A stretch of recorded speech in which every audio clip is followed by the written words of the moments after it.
Sacramento, KYMX HD2 Sacramento. Sactown Sports.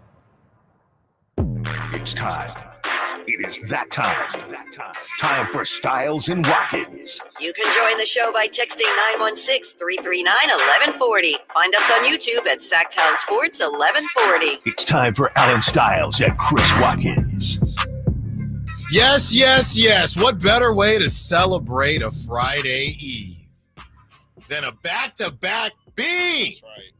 Bucks, no problem. Lakers, no problem. All the star power in the world. Oh, by the way, two duos ranked above our lowly duo of Sabonis and De'Aaron Fox. And 2 L's. You can take that with you. Pack it up and take that with you. We got Simone behind the glass today. Going to do a great job for us. Chris Watkins, the floor is yours. We have so much sound from last night. A lot of great sound. We got Frankie's facts. We got facts that Frankie puts together for us. Nobody figures out better facts in the Kings media business than Frankie Cardicelli. What went right for the Kings looking forward? Pocket watching is back. The hopium is back. Chris Watkins has the floor. Yes. What an exciting 48 hours at Golden One Center. Keon Ellis, come on. How about we give it up for Keon Ellis? Oh, we will. Who has arrived. National TV too. That's the if there is one downside of being at the games, I do like to get the feel for what the conversation around the team is like. And from all the reports I gained, sounds like it was a lot of Laker talk yesterday on the broadcast, which we're not surprised by, but at least it wasn't Bob Myers just completely talking absolute nonsense about the Kings. Man, it's tough to not feel good after you have maybe, 2 of your most impressive, that's the best back-to-back that the Kings have had all season long. We've talked about their struggles in that. They got over the hump and started to, beat some lower level teams on back-to-backs, but this is a minus back-to-back. You really, back-to-backs in the league don't get much harder than a Dame Giannis and then LeBron AD combo. And man, Kings barely sweat, man. It felt like they really handled both of these games. And it was a great performance, especially to come at this point in the season. Like that's exactly what the doctor ordered. It was a gotta have it situation. Okay, and everybody knew it. And that was the most impressive part of these last 2 wins. They had to have it. And I'll say it right now.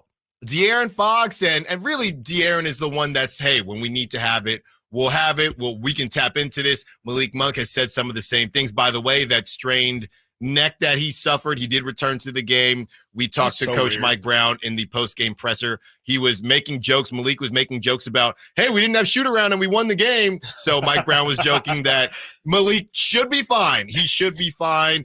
And that was the most impressive thing. You saw 2 runs on both nights. You know this is a game of runs, and they did not budge. They did not fold. You knew the Lakers were going to start head whipping. It was that 3-minute mark, that 4-minute mark.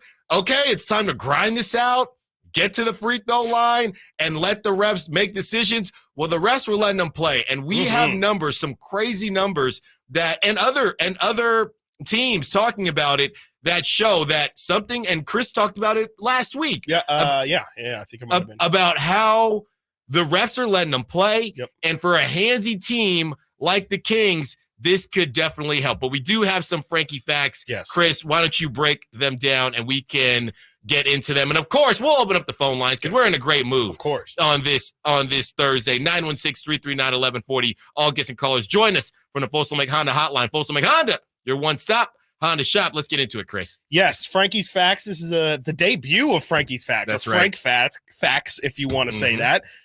This is, you can check out Frankie's post-game recaps over at SactownSports.com after the conclusion of every single Kings game. Frankie makes sure to get him up as fast as he can. But, of course, this great work does take some time, so give him, just a little bit of leeway to get it up. But once it is up, you're definitely going to want to look at these things after every single game. You can check it out that night. You can check it out the next morning. But definitely go give our guy Frankie Cardicelli some love.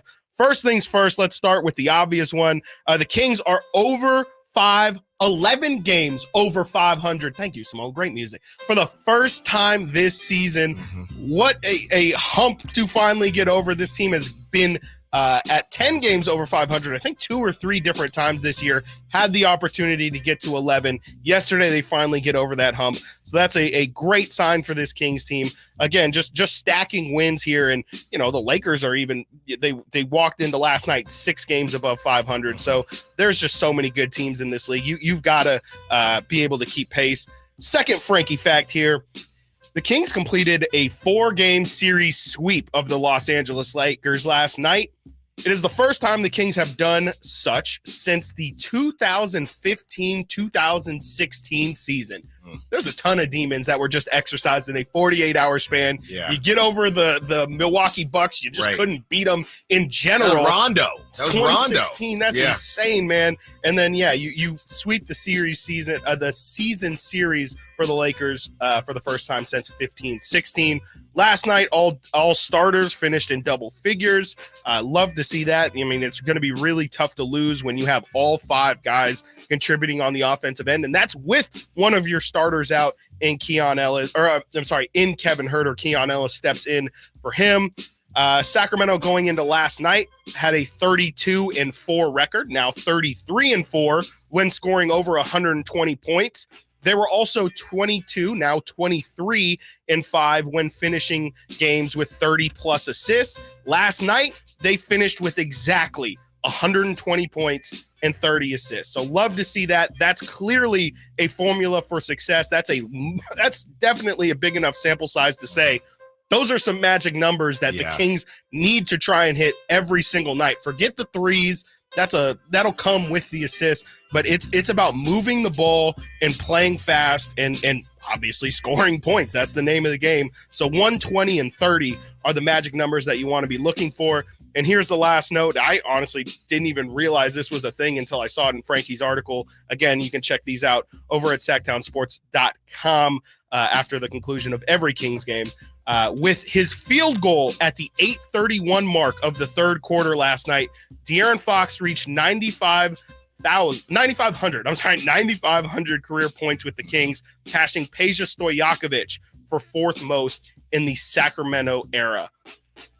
And that makes me think, I'm not 100% sure. I think I would imagine either Mitch Richmond or C-Web's got to have that record, but it's only a matter of time. I mean, De'Aaron's, I think, in year 2 or 3 of a 5-year extension. So it's probably pretty likely here that in a couple years, and we can probably have the conversation this summer, is De'Aaron Fox starting to touch greatest Sacramento King of all time? Of course, with C-Web reaching the conference finals, De'Aaron's probably going to have a little bit more playoff success, but statistically, he's going to have the argument. It's just going to be how many playoff runs he can make and how deep some of those can be. Right. It'll turn into, honestly, the conversation of, he's got the stats, but what did he do while achieving those stats? 26 years old, so plenty of time there for De'Aaron to continue moving in that direction. Those are some crazy numbers. Thank you for the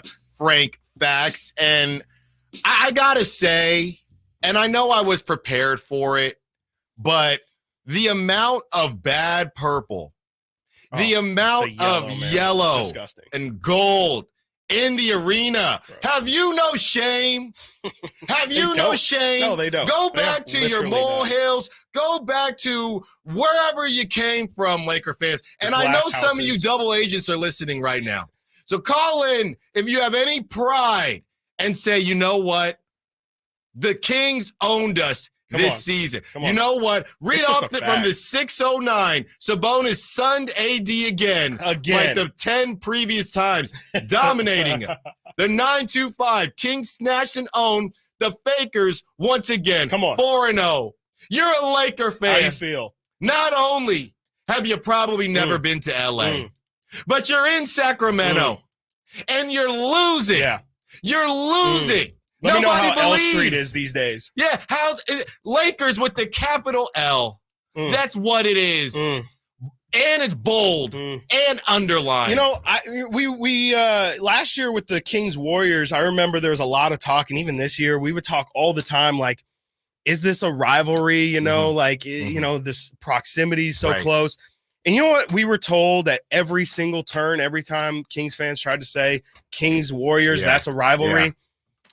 You know, that's cute that you guys think that we're rivals, but you've got to win in order to, you got to beat it. Like, it's got to be even. So sorry, like it was fun while it was a rivalry, but it's starting to feel a little bit one-sided. So maybe, you know, like maybe if you guys win once, maybe twice in a year, we can open that conversation up. But man, you know, the Kings' old rivals, like it you know, it's still got a little bit of steam, but you're gonna have to start winning some games here pretty soon, or else we're gonna move on to the next one. We're just starting to get used to it. You know, we're just starting to get used to it. We are getting used to seeing the sad face. We are getting used to seeing the excuses. The Exodus cam. It's crazy. Oh well, thank you. Last time it was Braun. Remember, last time it was Braun who hit the Exodus cam. You should have had Braun on there. Yeah, 3 minutes to go. He was like, let me go beat the shower. Laker fans were worried about LA traffic out here in Sacramento. They left early. Yeah. I had no problem getting home. I got home in 10 minutes. You see, Braun got home too. LeBron got home. He was driving. You had the Kings. Go check LeBron's Instagram story right now. It's insane. While we get this thing going, while we had pay this some man bills in his fields. Yes, we are paying some bills. And go check out LeBron. This man is contemplating life decisions because Sabonis broke his boy AD, because De'Aaron Fox cannot be stopped, because Ellis Island had D'Lo locked up, and that's where we go next. We're talking Keon Ellis. Should he be a starter? Ron, we see you on the line. We will get to you when we return. Stiles Watkins, Sactown Sports. Subscribe to Sactown Sports on YouTube and watch the Carmichael Dave Show with Jason Ross, Stiles and Watkins, and the Drive Guys. Live Monday through Friday from 6 to 6. Plus view archive shows and exclusive content. Subscribe at youtube.com/Sactown Sports. Ever since we got Xfinity, we have Wi-Fi all over the house, even in my hiding spots. Ha! Found ya. How? That's wall-to-wall Wi-Fi from Xfinity. Now through March 21st, get started with 200 megabit internet for $25 a month for 2 years with no annual contract and get Wi-Fi equipment included. Go to Xfinity.com, call 1-800-XFINITY or visit a store today. Requires paperless bill and auto-pay with stored bank account. Restrictions apply. Taxes and fees extra. After promo, regular rates apply to internet service and Wi-Fi equipment. Actual speeds vary. I'm Craig Ashton of the injury law firm of Ashton & Price. Whether you've been injured on a bicycle, as a pedestrian in a slip and fall, auto, Uber, Lyft, or big rig accident, you need Ashton & Price in your corner. When you call Ashton & Price, there's no chatbot telling you to hit 3 for accounting. You're greeted by a real-life person who will immediately transfer you to an experienced attorney. The consultation's free, and there's never a fee until you win. Remember, for the best advice, don't think twice. Call Ashton & Price.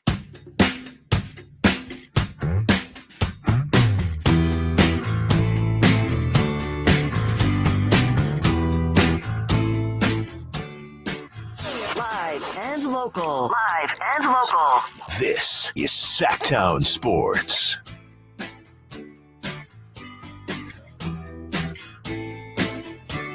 What went right last night? How much time do you have? Well, it's a good thing we got 4 hours. All 4 of them. To get through all of it. And really, I think the coolest thing about this win, Chris, is that we can just couple everything together. A lot of the sound that we have is not just about last night. It's about this being probably the most impressive 2-game stretch. Yeah. And it feels weird to say that because I don't think the Lakers are doing a dang thing in the playoffs, but they do have their spurts, right? They do have their star power. And we knew how much was on the line, and the Kings did not fold. It did not matter what the King wanted to. The Kings uncrowned the King 4 times this season. Dethroned.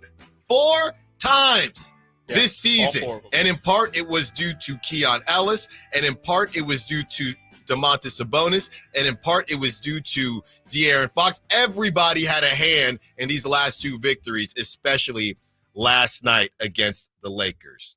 Let's get to Ron, who wants to be a part of the conversation. Hey. What's up, Ron? What you got for us? Last night was terrific. It was absolutely stunning that they did what they did to the Lakers. I loved it. I only have 2 concerns, and they're simple. One of them is free throws. Somebody better start doing some free throws at their shoot-arounds.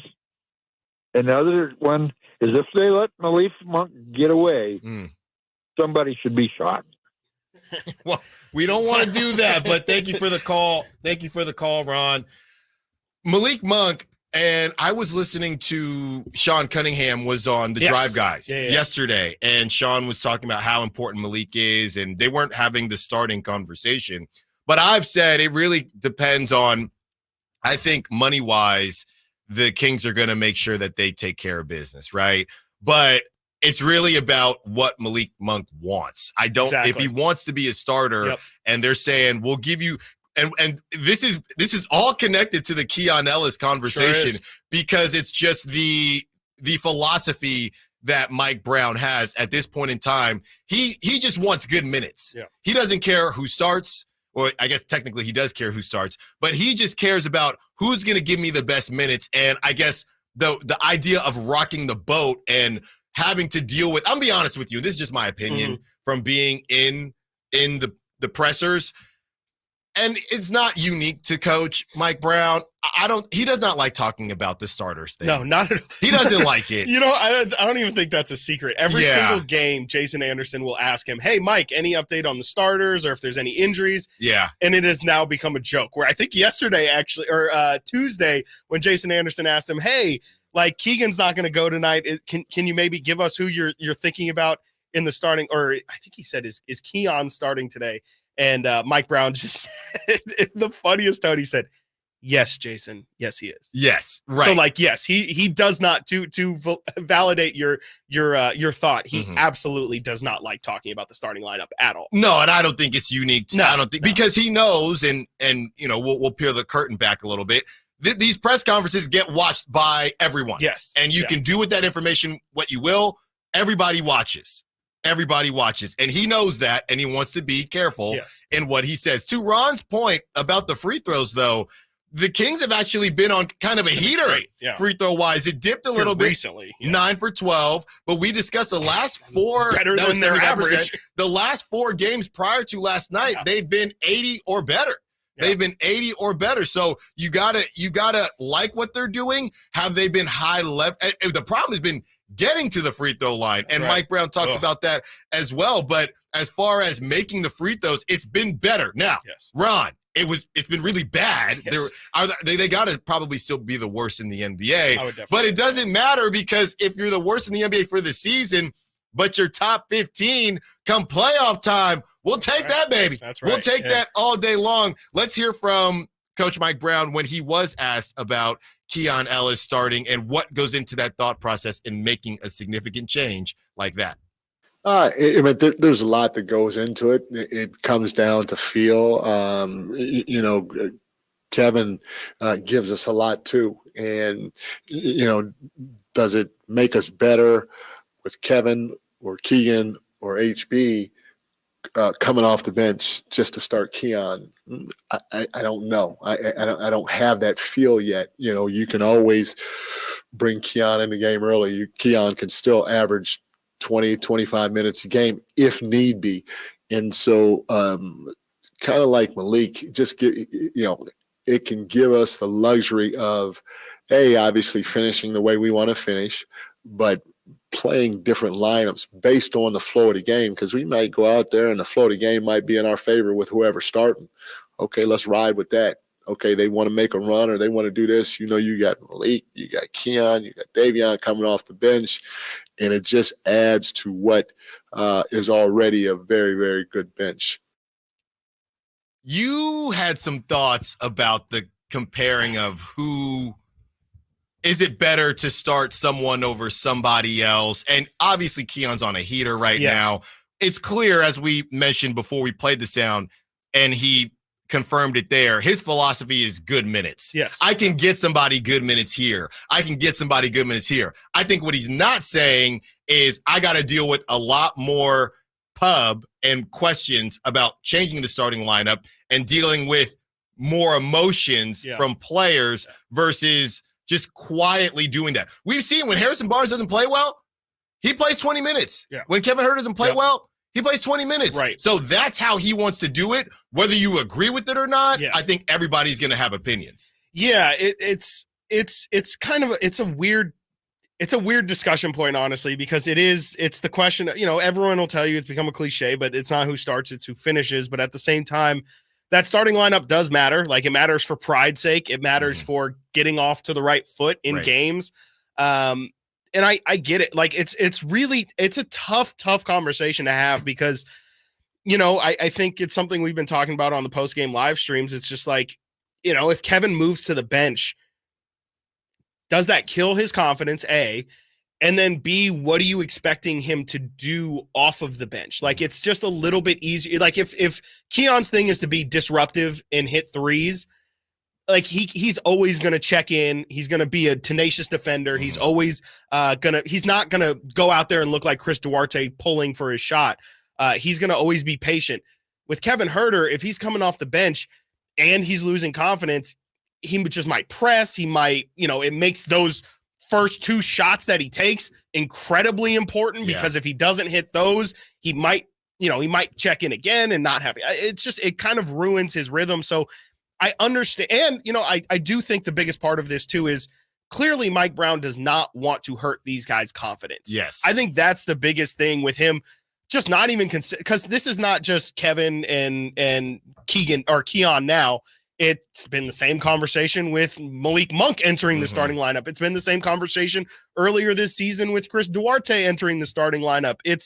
He just shuts it down so immediately that I think he's trying to show his guys, I have confidence in you. Even if you're struggling, I know the kind of guy you are, and I believe you're going to hop out of it. And he's willing.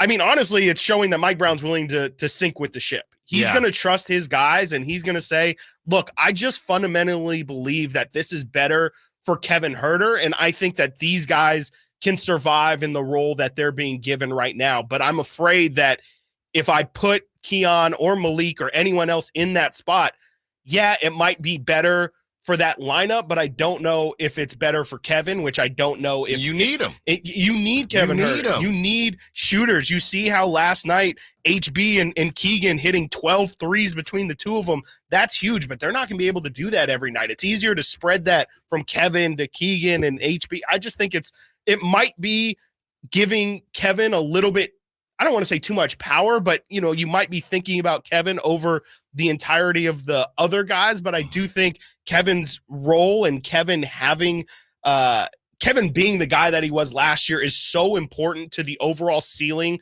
of this team right now, how it's currently constructed. I think that outweighs everything else. Maybe if this is a future conversation, like I would probably be on the other side. I would probably say, hey, if we're talking down the road, I think Keon Ellis is more so the guy that they want, or the prototype of the guy they want in that spot. But Keon's in his second year. He's only had 6 starts under his belt. I'm sure he has like under 25 games this season. I just think that it's the same conversation with HB and Keegan. I just think right here, right now, those guys help this team this season be better. However, I would say, of course, moving forward, I would say there's probably a more open conversation for maybe Malik or Keon entering that spot. Ultimately, is the juice worth the squeeze? Right. And right now, for Coach Mike Brown, he does not believe the juice is worth the squeeze. Could that change? Who knows? But the bottom line is, when you're winning, all is healed. Nothing else matters. You will also have a chance to win Hassan Minaj tickets at 1 p.m. He will be performing at the Safe Credit Union Performing Arts Center from beautiful downtown Sacramento, March 29th. Thanks to Live Nation. They have teamed up with Sactown Sports to give you tickets. All you have to do is hit up the Folsom Lake Honda hotline at 1 p.m. And Simone will pick the number today. That is at 1 p.m. for your chance to win tickets. When we return, continuing to break down last night and Ellis Island, also keeping the king in check. Stiles and Watkins, Sactown Sports. Keep it here to Sactown Sports for the Sacramento Kings push toward the postseason. Get analysis from our local shows, breakdowns from our Kings insiders, and all the thrilling moments from the G-Man. Fox now on the left angle, gets to 2-point range, lobs it out to Huerter, wide open. 3 to seal the deal. He's got the triple, and Fox has a career-high 16th assist. Sactown Sports is your proud home of the Sacramento Kings.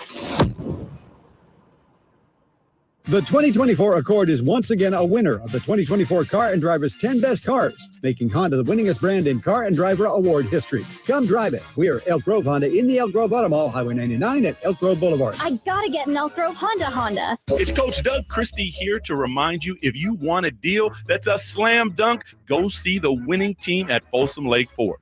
Folsom Lake Ford is your truck headquarters with all your American-made favorites, like America's best-selling F-Series, F-150s, and Super Duties, or spacious new Explorers and Expeditions, plus a huge selection of Broncos and Bronco Sports, all in stock now at Folsom Lake Ford, right here in Sacramento. You can buy any new Ford with zero down on approved credit, save big with low interest finance rates, and Folsom Lake Ford always pays top dollar for your trade. Check out the huge selection of inventory online at folsomlakeford.com or stop by the dealership to see their most recent arrivals. Looking for something special?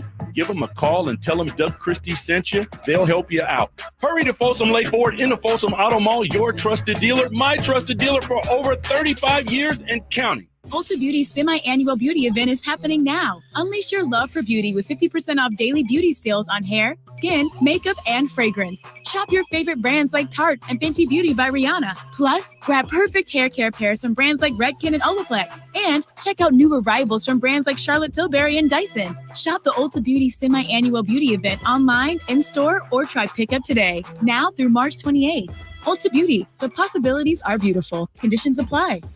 I am James, Senior Apparel Designer, and this is Behind the Design with Hawks. Hawks is your classic workwear brand. It's designed for those guys that are on the job site. Just driven performance, just rugged and comfortable. Thinking of durability, everything is either double, triple stitched, bar tacked. It's build durable, it's going to perform, it's going to move with you, it's going to have everything that you need in a product. Hawks, only at Boot Barn. The sewer system. It's probably the last thing on your mind, and that's okay. Because at the Sacramento Area Sewer District, it's our first priority. As the region's largest sewer utility, we own and maintain thousands of miles of sewer pipe. And our job is to get to your sewer problem before it interrupts your life. So whether you've got a slow drain or a backup, call us first, day or night. The Sacramento Area Sewer District. It's a dirty job, but we're happy to do it. Contact Tax Relief Helpers for details and restrictions. Attention anyone that owes money to the IRS. The IRS has restarted aggressive enforcement actions against taxpayers who owe back taxes that were temporarily suspended for COVID. If you owe $10,000 or more, you must hear this because now is the time to clear your IRS tax debt. A special toll-free number has been established so you can stop penalty fees, avoid liens, levies, and other hostile measures by the IRS. Call Tax Relief Helpers right now at 800-934-9217. Tax Relief Helpers will provide you with the maximum protection afforded by law. I got behind on my taxes and owed $48,000. I didn't know what to do. I called and they got my bill lowered to just $3,500. I owed $87,000 in taxes and it was scary. I got the amount I owed down to just $3,500. I saved $83,500. If you owe money to the IRS, don't wait another day. Call 800-934-9217 right now before the IRS enforces liens, levies, and other aggressive measures. The call and consult are absolutely free. Call now. Call 800-934-9217. 800-934-9217. 800-934-9217. Hey, Sacramento, get ready for a lineup that's not just hitting home runs, but delivering laughs and legendary tunes. It's the Sactown Sports Live Events Calendar, where entertainment takes center stage. First up, on March 22nd, get ready for a night of hilarity as the comic genius Hannibal Buress takes the spotlight at the historic Crest Theater. And on March 23rd, the laughs keep coming with the one and only Dimitri Martin at the Crest Theater. It's a comedy doubleheader that's sure to score big with your funny bone. Visit livenation.com or Ticketmaster to score your tickets. And don't miss the Jacksons with Jackie, Tito, and Jermaine with all your favorite hits, plus Sister Sledge and the Tramps, all March 30th at Thunder Valley. But wait, sports fans, the excitement doesn't end there. On August 4th, the Outlaw Music Festival rides into the Toyota Amphitheater, featuring legends like Willie Nelson, Bob Dylan, and John Mellencamp. It's a musical grand slam you won't want to miss. Keep the adrenaline pumping, Sacramento. Visit SactownSports.com for all the details and ticket information.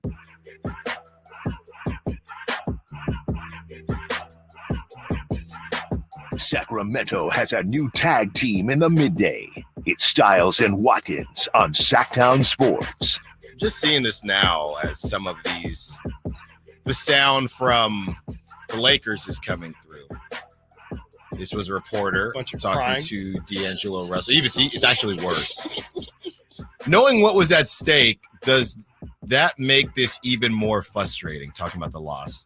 D'Angelo Russell. I didn't know what was at stake. The reporter. The Kings were 2 games ahead of you guys in the standings. Now they're 3 games ahead. D'Angelo Russell. Now I know what's at stake. And I'm not kidding. I'm not kidding. That is real. Keon Ellis had this man in another galaxy. Yeah, he's struggling on another planet. My It's goodness. light work. It's light work. Sabonis, okay. Giannis one night. Yep. AD the next. Light work. No problem. Keon Ellis. Hey, Keon, you got Dame. That's not a problem. Yeah. Keon, you got D'Lo. That's definitely not a problem. No issue. It's at all. light work. It is. It was the lightest of work. It is light work is for the struggle. guys. And by the way, Keon, we need you to do something offensively. Do you think you could help out? Sure, I got you. whatever you 14 want. points, 3 for 5 from 3-point, 5 for 8 field goals, 3 steals. I got you. Don't worry, Coach. Don't worry about it. Don't worry about I it. got that. You got to keep the king in check. Chris has posted a video of the disrespect. It's crazy. Or laziness. It's not disrespect. I'm telling you, he's just bad. He's really, really bad. Chris is calling out the king. Look, I sat at the altar of LeBron James's reign of NBA dominance. Okay, I was right there. I was a massive LeBron James fan for a majority of his career. You know, still definitely respect everything he does. But the dude is 39 years old and can't play defense anymore, or just refuses to. And yeah, you can go check out the video I posted on Twitter. It's just bad, man. Like I want to give HB all the credit because he had wide open opportunities and took them, but he wasn't doing anything special. And that's no disrespect to HB. He was just literally being left wide open, and the Kings found him every time. And absolutely shout out HB for being crazy efficient. 7 of 11 isn't easy, even on wide open threes. That's the thing. LeBron is thinking, hey, the best he's gonna do. I think it's he's both. pulling. We know he's close friends with Draymond, and as Draymond said, we've seen that movie before. Yes, we've seen that movie, and I think LeBron figured he's not going to continue to do this. / I'm also tired and I want to go home. There's 18 games and I left. hate playing the Kings. So I think it was a combination of both. But it does take 2 to tango. Sure does. And HB had to hit those shots. Yes. And he did. And that was one of the first press conferences, first post games I heard from Harrison Barnes. He doesn't come out too much. He used to come out all the time. Well, he said, I mean, I'm telling you right now, the dude might be the next governor of Sacramento. I mean, every answer of the governor of California. I was going to say mayor. It's a lot going on. He could be both. He could be both. You got to start. He could probably be it all. He could be a senator, governor, mayor. I would vote for him right now. Everything he said was perfect. And I've nicknamed him Harrison. I can't believe it's not Butter Barnes, because the 3-point, it would look like butter. It's so quick. It's so smooth. It's a line drive. He's shooting 39% this I think season. he's got to be up at 40 now.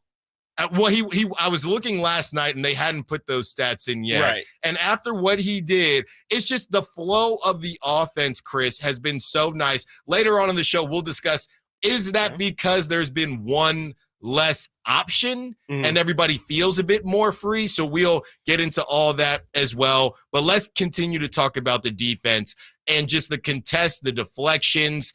This is just a level of defense that we have not seen the Kings play for this amount of time. We've seen spurts. We've seen a quarter. Right. We've seen a half a quarter. We've seen a half of a game. But we have not seen 2 games straight against a pretty elite offensive teams or offensive pieces as far as the Lakers are concerned, and it did not matter. They let Austin Reeves, he ate. In the first quarter, he sure did. That's fine. He ate, and it was ridiculous. Some of these numbers, by the way, these numbers look much better than they actually did going to the fourth when the Lakers, I guess, tried to wake up. LeBron James had 9. Chris was sitting next to me looking up the last time LeBron had less than 10 points. This man had 9 points going into the fourth quarter. He ended with 18, and that was pretty close to, it was, we'll call it part of the run. He had a run, yes. It was pretty close to garbage time. Yes, yeah. Pretty close. It was literally their last ditch effort. Yes. There. D'Angelo Russell and his pressed hair had 1 point going into the fourth quarter. I noticed that too. Like his post-game press conference, he had different like hair than what he played with. He had time to do that. I was so confused. But did not have time to eclipse 7 points in a basketball game. Yeah. He had 1 point going into the fourth quarter. He had, I think, 11 points the last time he played the Kings. And I don't even know if Keon Ellis played in that game. They do not like the Kings. It's a bad matchup. There were people that asked Mike Brown before the game, hey, are you worried about the adjustment to the adjustment? We discussed this as well. Yeah. You lose to a team 3 times. You keep on doing the same thing. That's insanity. Right. And that's exactly what happened. I think AD maybe tried, and we asked Brendan Nunez, or you asked Brendan Nunez, hey, what is it that you think they can do differently? And Coach Mike Brown even said, as far as doing other things, we have different sets that will end the same way. So maybe instead of it's like football. That's when he said it. That's exact. I was like, it's setting up in the same formation, but instead of, you might have ran the ball 3 times. This time it's a play action. It's the same exact thought process. Yeah. I thought the big thing from yesterday, Mike Brown in that pregame presser, he threw out a stat that belonged in Frankie Facts. Like he said, this season, the Kings have allowed under 100 points in, I think it was, let's just say 6 games. Right. In the 6 games after allowing under 100 points, they were averaging 111 or 116. I think it was 116 in the game following that. Last night, 107 for the Lakers. So I think that's a hope that they're finding something on the defensive end too. Mike Brown these past 2 days has talked more about perfect closeouts than I think I've ever heard him mention before. It seems like maybe during practice they've taken things back to like real fundamentals, because Mike Brown's literally talking about like high fives. We're talking about high fives on closeouts. That's like some high school stuff. And so, maybe it is. I talked the other day about how Brooke Lopez talked about Doc Rivers just simplifying things for that team, and that's really the difference. Maybe that's what Mike Brown's done on the defensive end. Maybe it's not as much of chaotic switching, and it's more just, hey, like let's simplify things, closeouts, all that stuff. Let's just take it back to the basics and be as fundamentally sound as possible. And these past 2 games, it's worked, and it's against some quality opponents. So I feel like in a weird, sad way, the real test is going to be when this team goes and plays the Memphis Grizzlies or something. Yeah. How does it continue to look this way? Because now, I mean, we've seen this team get up and play excellent basketball against the best teams in this league. Now they've got to kind of eat their vegetables. They've got to be able to do this against teams like the Grizzlies and get some nights off where, they're scheduled to play. Get some fourth quarters off and have those games taken care of before the fourth quarter is even really going. Well, lucky for the Kings who love to get up. You got Saturday prime time against the Knicks. Against the Knicks, okay? The Knickerbockers. And I know there's going to be a bunch of Knicks fans that have never been to the Big Apple, and it's going to annoy me because I'm going to be there as a fan, so I'm not, I'm letting my hair down a little bit. Do not annoy me, Knicks fans, because I will ask you, have you been to New York? Have you been to New York, or do you just like Stephen A. Smith? Yeah. Don't annoy me, Knicks fans. Don't annoy me. When we return, Chris spoke about hope. The question is, are you back on that hopium? Oh, man. 916-339-1140. Are you back on the hopium? We'll ask Chris Watkins. We'll ask myself and Simone. Are you back on the hopium? Stiles and Watkins, Sactown Sports. The NFL's leading rusher plays here. A handoff to McCaffrey, walks in the end zone. Handoff to McCaffrey, takes it right down to the goal line. He does his thing again. McCaffrey goes in motion right. Backwards pass led by Juszczyk. A block there. Hurdles a man. 10-5. Touchdown! CMC! You can hear all of Christian McCaffrey's touchdowns on your home for 49ers football. Sactown Sports. At LL Flooring, we've been a trusted partner to pros for over 30 years. With over 400 nationwide warehouses full of in-stock, job-ready inventory, you'll get what you need. And our exclusive pro pricing means that pros never pay retail.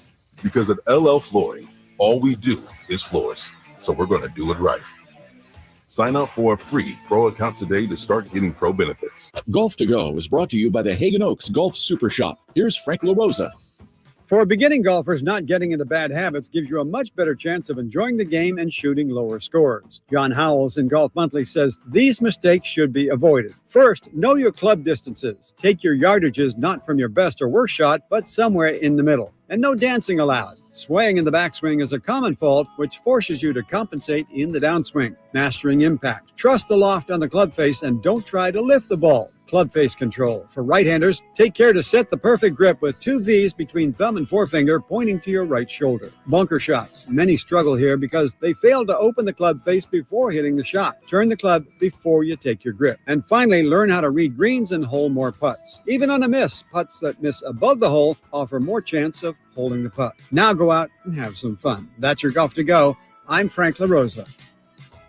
This statement has not been evaluated by the FDA. This product is not intended to diagnose, treat, cure, or prevent any disease. When it comes to my lifestyle and diet, I don't always make the smartest choices. Touchdown! Woo! Hey, how about another round and some more chips? But when it comes to taking care of my liver, I do make one very smart choice. Active liver tablets from New Nordic. I used to have real issues with my liver, and at my last checkup, my doc was concerned about my numbers. But since adding a once-a-day active liver tablet, my gut's better, I feel great, and my doctor's happy. I ask a lot of my liver, so the least I can do to say thanks is a daily dose of Active Liver. You ask a lot of your liver, so give it the support it needs with Active Liver. You can find Active Liver at Amazon.com, or for a volume discount, visit NewNordicUSA.com. Go to new, NORDICUSA.com, Amazon, or ask for Active Liver at your local CVS. New year, new you, New Nordic. Hey, it's Carmichael Dave. I got good news. The American Energy Heat and Air $0 HVAC diagnostic has been extended to February 29th. That's right. It expired at the end of January, but want to give you all an opportunity who missed out to get in. It's a $99 value. All right, it's $100, and right now it's free. I don't know how much easier I can pitch that. Normally $100, now $0. Let the American Energy team test your system, your connections, and all the moving parts of that system to make sure it's functioning properly. And you know who's going to be coming to your home? A group of people that have an A+ rating with the Better Business Bureau. A group of folks that have been making the greater Sacramento area proud since 1981. $0 HVAC diagnostic. Normally a $100 value right now at American Energy Heat and Air. Go to AmericanEnergyAir.com or call them to make your appointment, 916-520-9990. Whether you prefer thrills or serenity, the 2024 Accord from Elk Grove Honda delivers both. With Honda Sensing Standard, the 2024 Accord is once again a winner of the 2024 Car and Driver's 10 Best Cars, making Honda the winningest brand in Car and Driver Award history. Drive a 2024 Accord Hybrid and see for yourself what the fuss is all about. We're Elk Grove Honda in the Elk Grove Auto Mall, Highway 99 at Elk Grove Boulevard. I gotta get an Elk Grove Honda. Twin Peaks is the best in the game. Here, it's bigger game days and bolder fight nights. I mean, where else can you find a scratch kitchen that always comes in clutch? Every day, from lunch to late night. Only at Twin Peaks, the #1 sports bar. With conference championships around the corner, now's the time to register for the Dos Million Bracket Challenge. Sign up now at TwinPeaksBracketChallenge.com. Then fill out your bracket before the tournament tips off March 21st.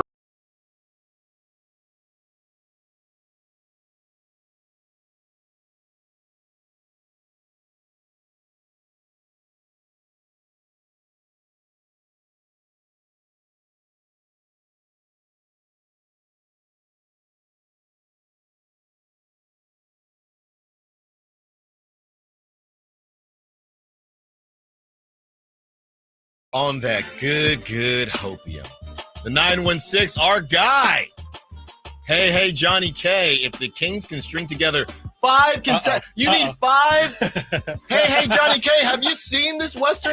Have you seen the schedule? Hey, Johnny K. Wait, wasn't Johnny K the one who said they were going to win 7? I'll definitely be on the hopium, but as of right now, I'm not convinced. Hey, Johnny K. I'm close. Simone, you back on the hopium yet, or you need to see more? No. I'm feeling good. Feeling this is good. The best I've felt. Okay. Whoa. Yeah. Whoa. I'm dead serious. I like that. Chris? Yeah. I mean, I'm feeling like the Lakers, their 3-point celebration. That's that's a little inside baseball. Yeah. Burning the hopium, huh? I'm feeling it. Starting to. I want to be there. Yeah. Because all the cool kids are doing it. Okay. Here's the thing. I want to be there. Even if the Kings lost to the Knicks, it wouldn't change where I am right now. Yeah.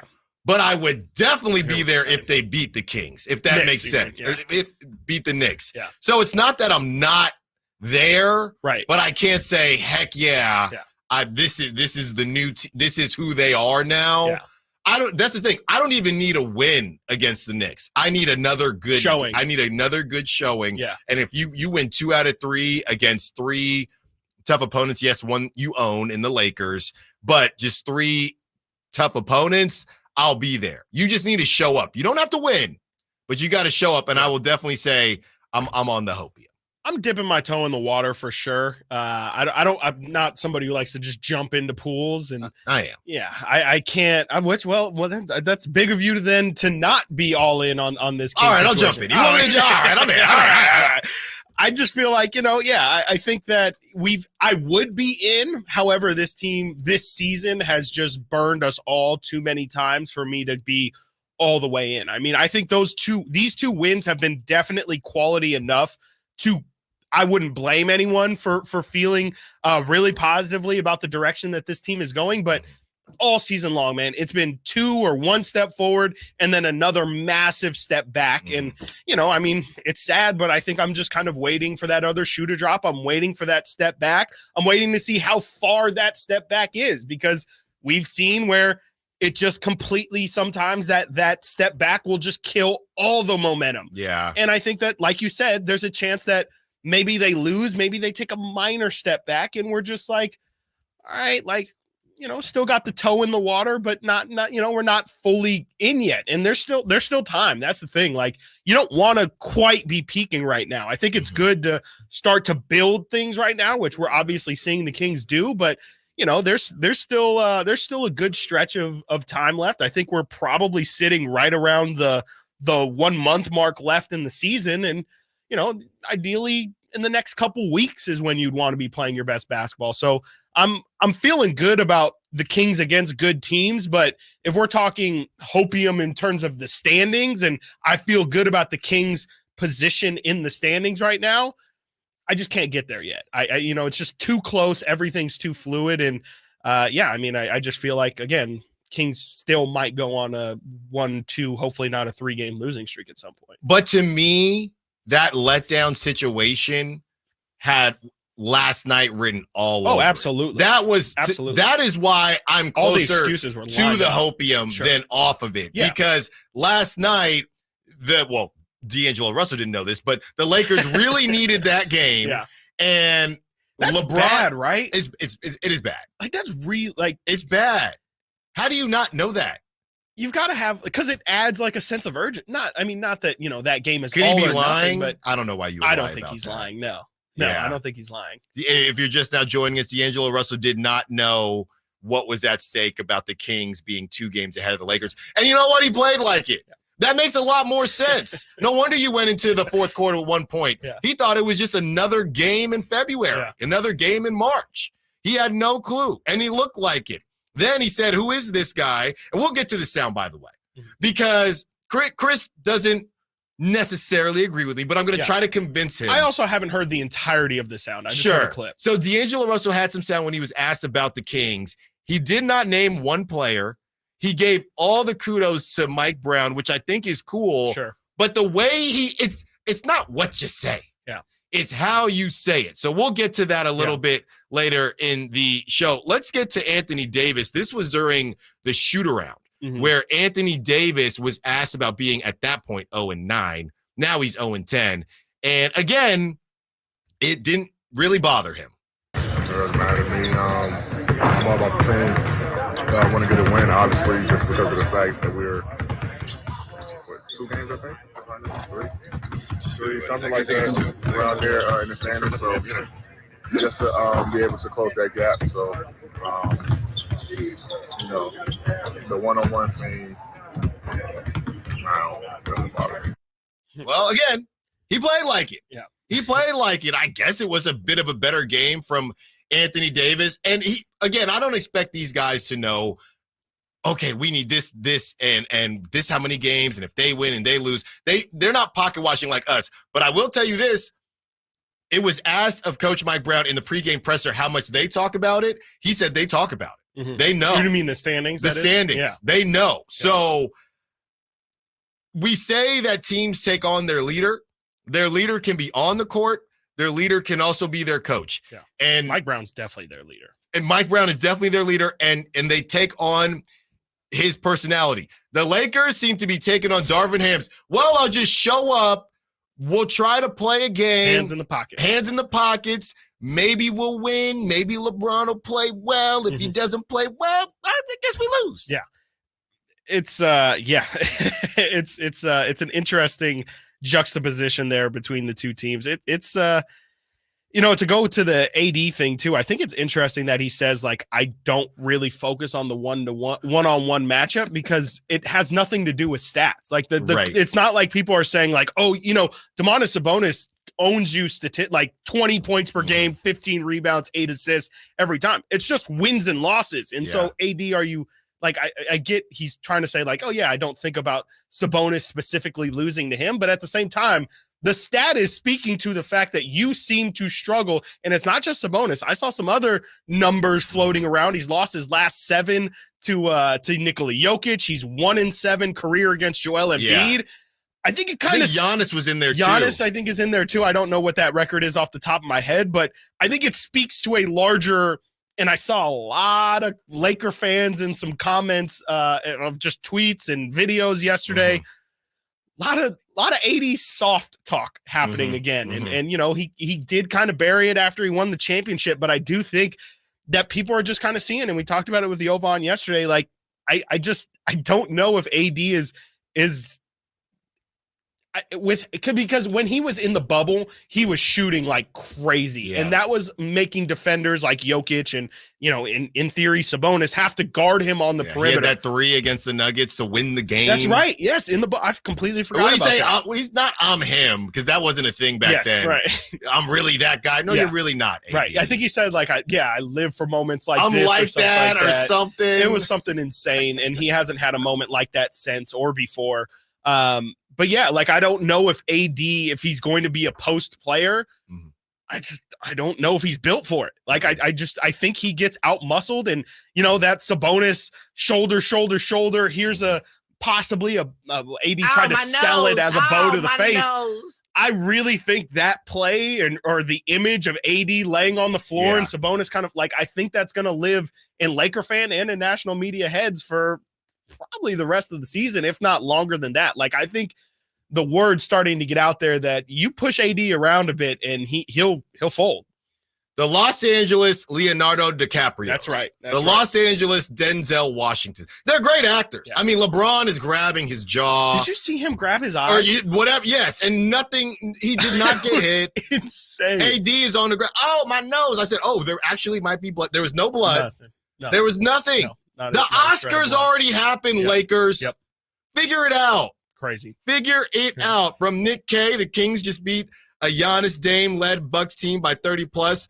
I am on the Hopium, and I will be at the Kings-Knicks game. Nice. Nick K, I hope they get another W and another beam for you when we return, continuing the conversation. A lot of great sound from last night that we will play. We also will discuss the most impressive part of the win. Not just us. We want to hear from you. 916-339-1140. Stiles and Watkins, Sactown Sports. The only place you'll find Malik Monk is Sactown Sports. Oh my, what an athletic move that time by Malik Monk. Hey Sacramento, it's Malik Monk, and you're listening to the home of the Sacramento Kings, Sactown Sports. Your local sports leader. Hi, I'm Henry Winkler. My eyes are very important to me. My eyes connect me with everything I love.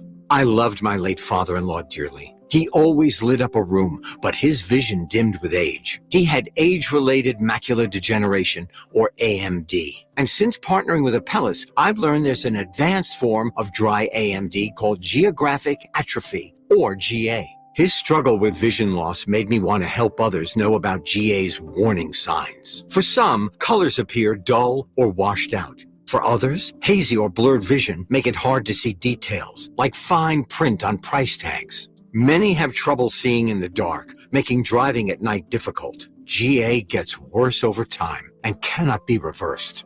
If you think you have GA, don't wait. Treatments are available. Ask a retina specialist about FDA-approved treatments for GA and go to GAWon'tWait.com.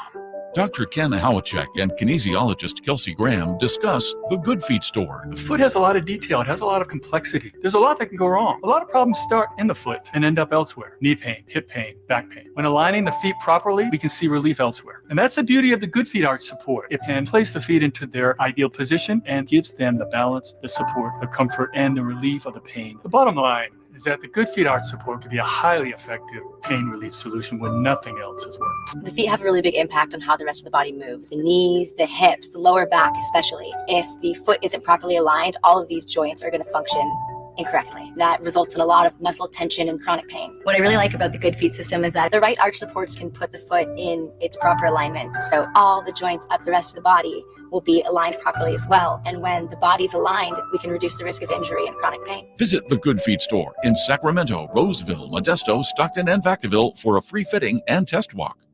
Every beer has a history, but not every beer is as legendary as Coors Banquet. Brewed only in Golden, Colorado. Born of the Rocky Mountains. There's only one beer in the history of beer that has been as stolen, smuggled, and sought after as this one. It's time to find out why. Coors Banquet, brewed in Golden, Colorado, served everywhere.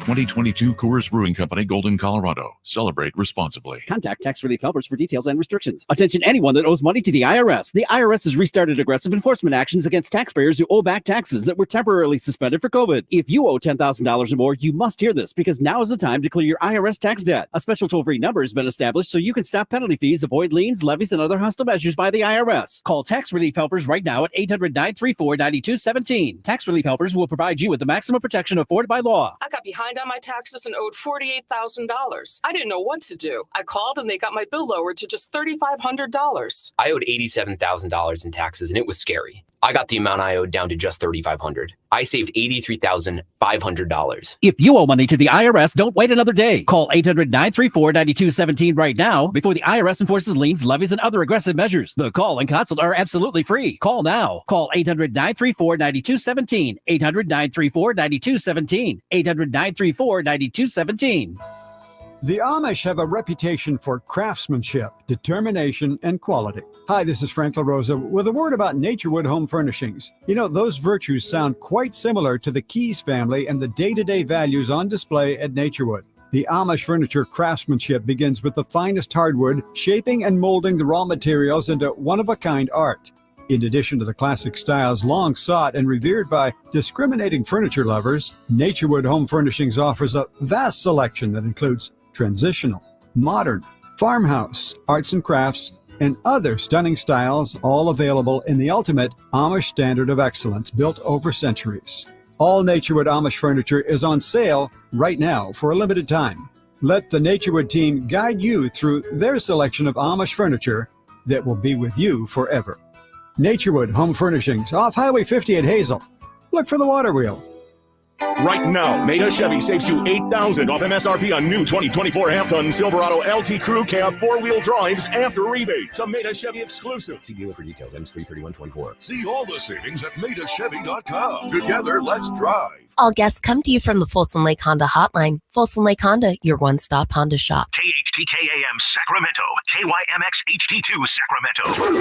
From the Power Business Technology Toshiba Studios, your new home for 49ers football in the 916. Sactown Sports.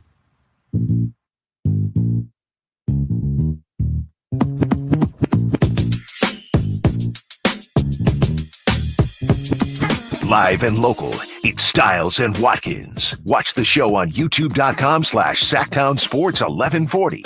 Or listen on the Sactown Sports app.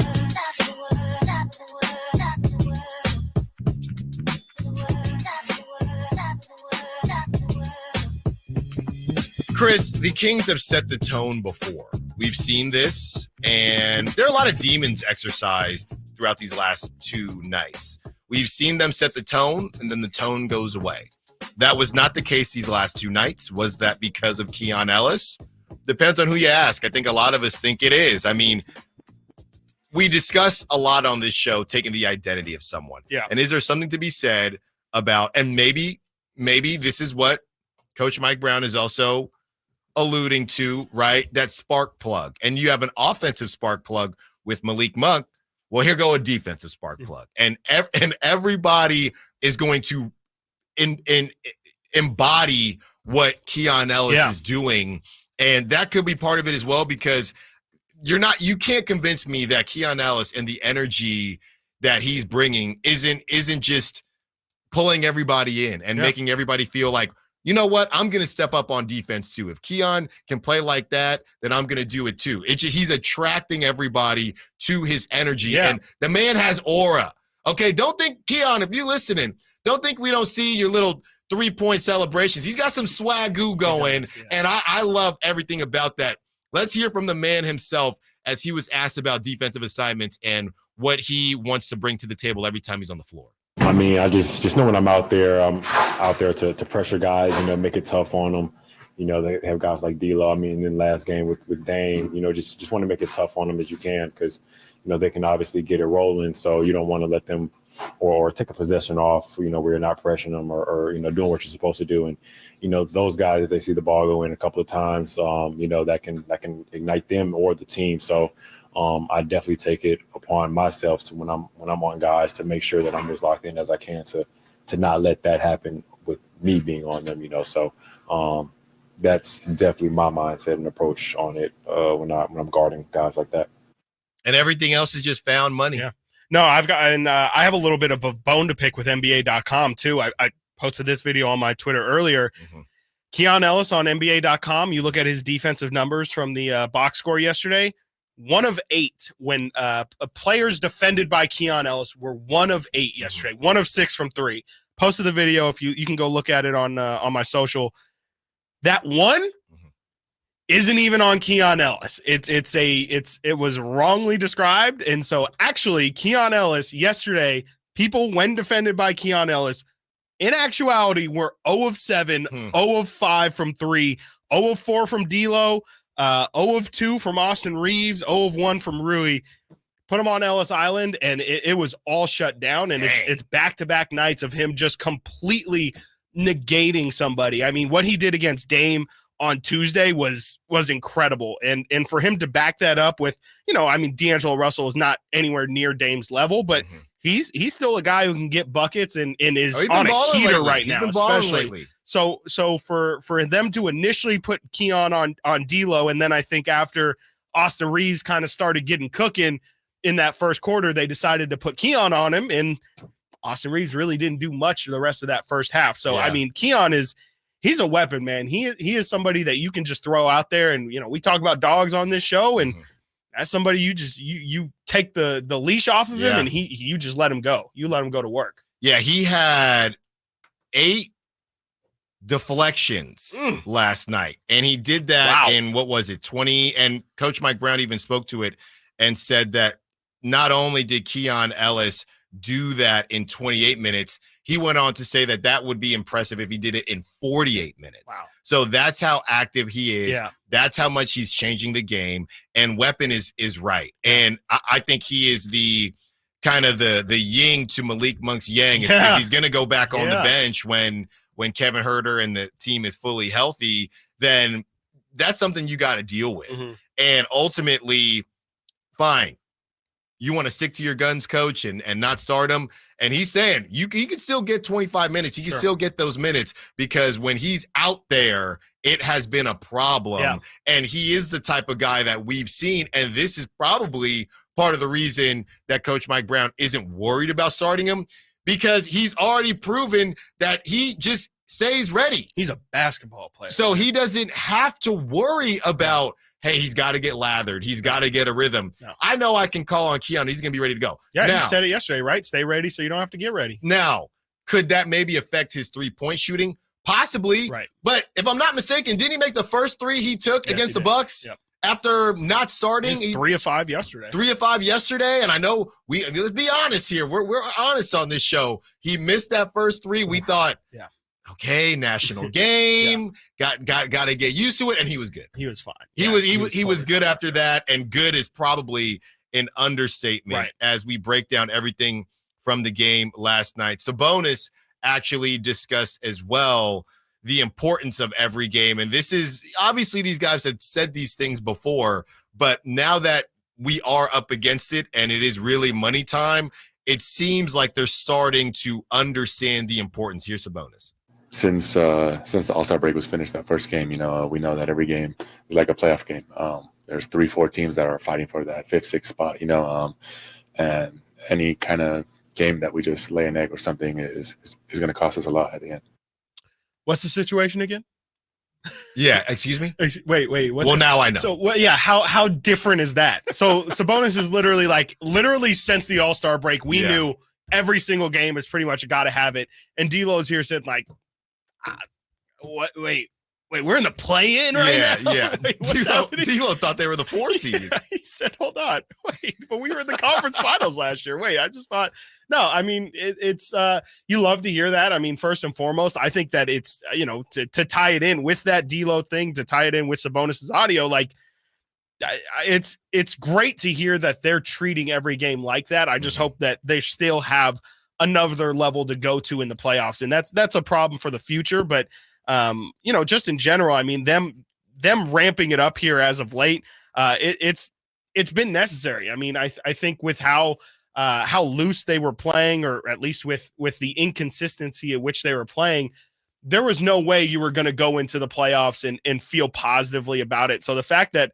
I mean, they've given themselves that leeway to kind of build themselves up to where they are now, I think it's just been great, man. And I think that you see, again, these last 2 games, it's just felt like the intensity has been there. The attention to detail has been there. And, I personally could feel it on Tuesday in Mike Brown's opening press conference. Like, even before the game, there was just a different energy of how they walked out. It just feels like, as crazy it is to say, it just feels like now they fully understand, like, there is no time to mess around. There's no time to mess around. And look, we know that De'Aaron Fox he is not the most demonstrative person, and we've had a lot of conversations. Man, they need to get chippy. They need to get this. They need to get that. And I think that gets confused with whether or not these guys care.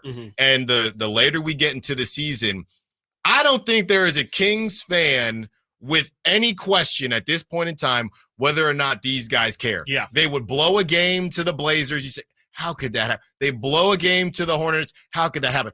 At this point in time, they all understand the past is the past and we need to move forward. Does that mean they're not ever going to have another bad loss? No, it doesn't mean that they won't ever have another bad loss. Hopefully they don't, but it's possible that they do. But we now know as a fan base that it's not, when De'Aaron Fox would say, I got to clear my head, or I kind of flush it. Yeah. It didn't rub everybody the right way, but that's just how he compartmentalizes things. And I think it will get looked at differently when he says it now than when he said it a little bit earlier in the season. Right. And people like me, who wears his emotion on his sleeve, is saying, how could you say that? Right. I'd be worried about it for the next 3 weeks until the next game happens. I'd still be worried about it. But now it's just part of a grind set. It's just part of it. And you have to be able to learn from it, but also move forward. 916-339-1140. Let's get out to Doug, who wants to be a part of the conversation. Stiles and Watkins, what's up, Doug? What you got for us? Gentlemen, how are you? It's nice to see 2 games in a row that we played a full 48 minutes on both ends. A couple things that I have. First off, one of the side effects of having Keon play as much as he did, last night, Mr. Barnes got those dribble handoffs that Kevin Huerter was getting, and all of a sudden Barnes is going, I can hit those shots.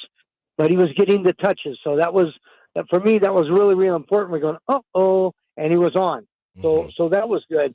The other thing is that this is a while ago, but and you guys probably know this, but Bobby Jackson was our instant guy who came off the bench and did that kind of stuff that Keon's doing. And that's kind of how I compare him. I don't like comparing players, but that's a kind of a player that he was. The other thing that I really enjoyed is that when I'm looking at the faces of Milwaukee and the Lakers, they're wondering, how come we just don't walk in here and get all the calls and the Kings are getting none? Then they're going, hey, those guys over there called the Kings, they're not backing down. Right. They're going to come back over there and we're going to be physical and aggressive. And if we maintain that style to the rest, we're going to be a tough out. So that's all I have. Have a great show. Thank you so much. Bye. Thanks for the call, Doug. Yeah, and that was also brought up when Sam Amick was on the morning show, that the narrative is starting to change in the NBA from the Kings being a team that other teams want to play to the exact opposite, right. The Kings being a team that you do not want to see, because it's all about when you get hot. And are the Kings getting hot at just the right time? Maybe a little bit early, but starting to get warmed up. You turn your seat warmer up. You know, right. you don't go too hot. Yeah. You don't go too hot too fast. I know it's been windy outside today, but the sun's going to come out, and the Kings are going to continue to warm up. When we return, we just heard from Doug what he thought was the most impressive part of the win. Let's hear from the rest of you. Will, we see you on the line. Chris and I will discuss the most impressive parts of last night's win and this 2-win set. Stiles and Watkins, Sactown Sports.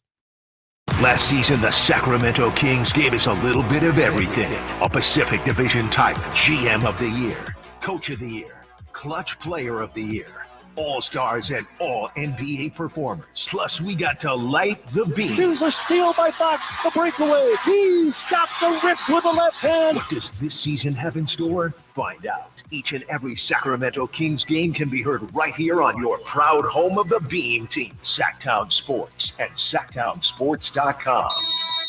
Ever since we got Xfinity, we have Wi-Fi all over the house, even in my hiding spots. Ha! Found you. How?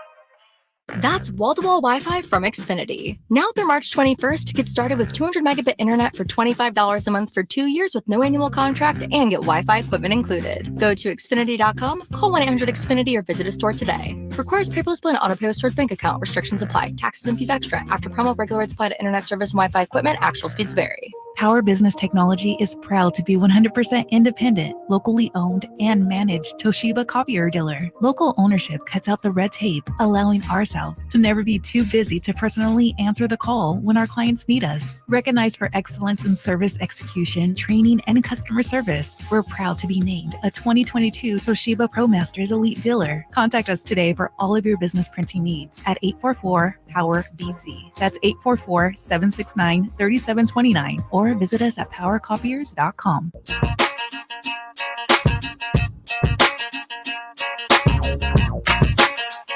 Sacramento has a new tag team in the midday. It's Stiles and Watkins on Sactown Sports.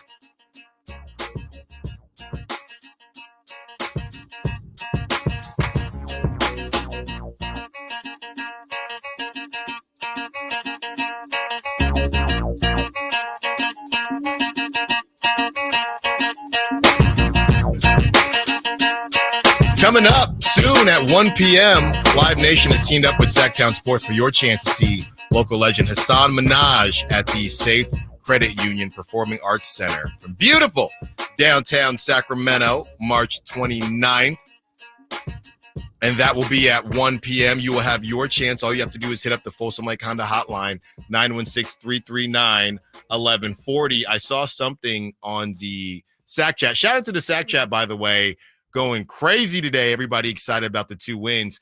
Chris, I saw something from our person, Raw Bishop, who mentioned how the Kings need to flop more. And we've discussed, and he said that the Kings don't have any foul merchants. Yeah. The Kings play with a lot of integrity. Yeah. They play with they're a top 3 integrity team in the league. There are no foul merchants. There are no grifters. They do not flop. De'Aaron Fox had to at the end of that sequence in the Bucks where he got smacked by Jay Crowder. Yeah. He got smacked by somebody else, and he still didn't get the call. Yep. Yeah. No, I mean, it's interesting because if Domantas Sabonis were to flop as many times as he gets hit, he might end up with no stats because he just gets abused every single time. And if he were to hit the ground and not play through the contact, he would just never be able to do anything. So in a weird way, it's almost like the Kings' way of showing their toughness that they, they're going to quite literally play through the whistle. And, whether the foul comes or not, it really shouldn't affect how you shoot the ball, because to me, that's one of the most infuriating things when watching basketball games is guys who are playing with a lack of integrity, who are foul merchants, just looking to get a whistle. Sometimes it's like you're not even really trying to make the shot. No, you're just trying to put crazy. your body in a compromising position to draw a foul. And it's like, and sometimes you don't get the foul. And so then it just looks like you took this ridiculous shot. You just wasted a possession. Had a bad one. He did. Yeah, he had a really bad one where he was on the side and just chucked it up. Yes. And he's just, no call. Where's my foul? Yeah. And you see how AD yesterday had a couple times where he hits the deck looking for, there was the steal at the end of the game where Sabonis kind of, they met at the peak for the ball, and AD kind of flopped. He was going to try and get, because they're the Lakers, he knows you're going to not call this. I'm Anthony Davis, a star on the Lakers. And, Sabonis just got a steal that pretty much seals this game, put it in the ref's hands. And it's an interesting strategy, and it's worked out for them a lot. But you see how, because there's also a human element of it too. If you're out here flopping, begging for calls the entire game, and then the other side is just playing through it, you see guys get hit in the face. Maybe you as a ref say, ooh, I missed that, but he didn't complain. He just ran down the floor. I'm going to be a lot more partial to that other team, even though it doesn't show that way in the stat sheet. Like, I think that sometimes in those key moments, it can kind of stack up and give a positive effect for the Kings. So I like them playing with some integrity. You know what? I just thought about this. They would never do this, or maybe they could, because it could all be anonymous. You got the anonymous GMs who say whatever the heck they want. Why don't they have, just for fun, just so we all understand who complains the most, who flops the most? You know where I'm going with this. Yeah. Have the refs do a survey. Like an anonymous survey. Referee survey. Like a poll even. Give us some percentages. Teams that they enjoy reffing the most, players that they enjoy reffing the most, teams that they enjoy reffing the least, and players that they enjoy reffing the least. I guarantee the Kings are at the top of that list for teams that they enjoy reffing, because it's very rare. There's no flopping. Okay. You got Malik who's telling them jokes. All right. So and I just, you got to think that the Kings are at the top of that list. Let's get to Will, who wants to be a part of the conversation. 916-339-1140. What's up, Will? What you got for us? Stiles Watkins, my boys. How y'all doing, man? Man, never just been better. Living. What you got for us? We had an HB sighting last night, right? Here you go. He showed up. Look, man. Hey, this is the Hall of Fame of floppers, okay? Jokic, Giannis, Luka, Kevin Durant, Booker. The referees. You just look at them. You know they're gonna fall, and they're gonna get they're gonna get that. It's a shame the Kings don't get those. But anyway, my boy De'Aaron be getting killed, man. He getting no foul shots. But my man still got to get some more rebounds. But anyway, hey, look, I tell you, man, you said it, Stiles. The Kings got to get chippy. They got to play with an attitude, and they did that in the last two games. You can't relent to nobody. And man, let me tell you something. My boy Keon. Keon in his face, man. You can look at this guy. See, this guy's serious, man. He's a baller. He's a ball player. And Brown was forced to use this guy. He was forced to play him. I don't understand this. This guy was an all-defensive teamer in the Southeastern Conference with Alabama. He made all-defense twice. He didn't get drafted. But you can see the intensity in this guy. He reminds me of Gary Payton. He really does.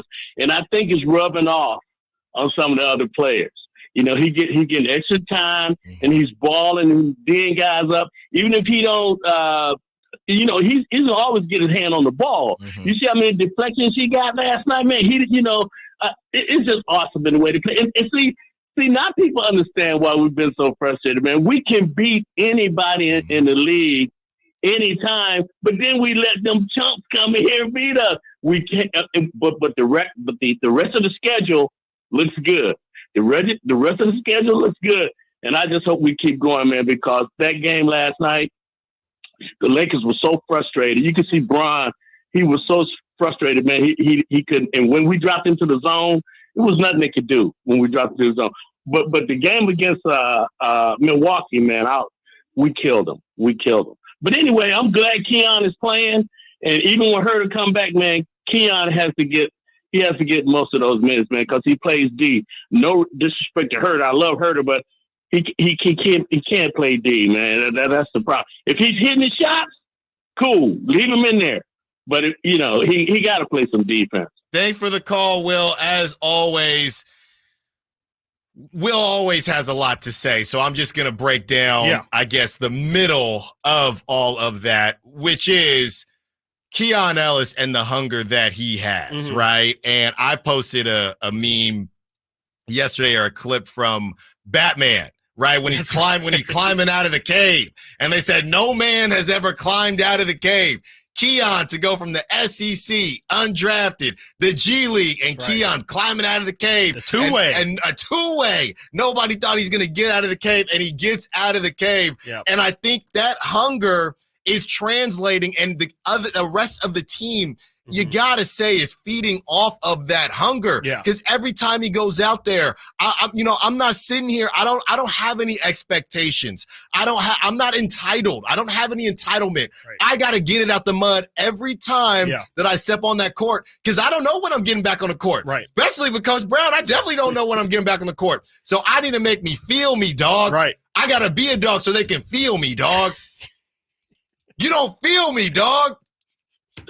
Yeah, no, I mean, you're told that you and Will are both completely right. Like, I mean, Keon's defense is ridiculous. It's contagious. Whitey asked a question about asked De'Aaron a question about how his defense is a little bit like you're describing. It's like, you see a guy like Keon giving his full effort defensively, just the heads up play he's making, the attention to detail that he has on the defensive end. And then on the offensive end, I think that's really where I'm most impressed with Keon, because he's not pressing. Like, you would think a dude who's, starving and has, struggled to get here, or has fought to get here, you would think the second he gets an opportunity, he's going to say, I got to show coach what I can do. But he's so calm, so measured in all the shots he takes. And it's almost inspiring to see just a guy who at this point in the season never got down on himself. I'm sure it wasn't easy going back and forth from Stockton to Sacramento. Never sure. You see Kevin Herter, they have Malik Monk. He's probably looking at the depth chart saying, where am I ever going to get my time? And he just waited it out. And now with 18 games left, you're seeing that he's getting a real opportunity to lock down an actual rotational spot. And I just think it's great, man. I think this is exactly like the infusion of energy that this team needs at this point in the season. You didn't get any of your offseason additions to really do what you were expecting them to do. That's what Keon Ellis is doing right now. He's adding to this team something that they didn't have last year. And, that's how they can be different. That's how the result of this year can be different possibly than the result of last year, is by Keon Ellis being an unexpected gem that they really just kind of stumbled upon. Every season, a team has that guy, and maybe the importance isn't as much or as little as a different guy on a different team, but you just need somebody. Yeah. You need playmakers. You need difference makers, and that's what Keon Ellis has been. Mike, we see you. Steven, we see you. Don't go anywhere. Got to pay some bills when we return, continuing the conversation, and we will hear from D'Angelo Russell. And look, if I'm being a hater on D'Lo, let me know. But it sounds like he's being a hater. We'll play it for you when we get back. Stiles and Watkins, Sactown Sports. What's the missing piece for the 49ers? Which names will they add during free agency? Whether it's in season or off season, the coverage never stops. Get the latest 49ers news on Sactown Sports at SactownSports.com. Bonneville International Radio Station contests are open to participants at least 18 years of age and older that are residents of California and who reside in one of the 6 counties that make up the Sacramento metro area, unless otherwise specified. Employees or agents of the station, Bonneville International Corporation, other area radio stations, or any entity associated with the contest are not eligible to win, unless the station otherwise specifies in its own discretion. Persons who have won in the last 30 days from a station contest or event may not be eligible. For a copy of the general contest rules, visit KHTK.com. The Arnold Law Firm has seen how an injury can turn anyone's life upside down. Whether it's a slip and fall, a car accident, or any other kind of injury, for almost 50 years, the Arnold Law Firm has been here to help you through the entire process to protect you and your family. If you are ever injured or in an accident, call the Arnold Law Firm. The Arnold Law Firm, providing real justice for you since 1975. Call 916-777-7777. That's 916-777-7777. Country in the Park is back May 17th and 18th at Cal Expo with Brantley Gilbert, Dustin Lynch, Jake Owen, Walker Hayes, and more. Tickets start at just $46. Country in the Park May 17th and 18th at Cal Expo. For more information, visit CITPFest.com. Brought to you by California Army National Guard, Naturewood Home Furnishings, and RVs of Sacramento. The sewer system. It's probably the last thing on your mind, and that's okay. Because at the Sacramento Area Sewer District, it's our first priority. As the region's largest sewer utility, we own and maintain thousands of miles of sewer pipe. And our job is to get to your sewer problem before it interrupts your life.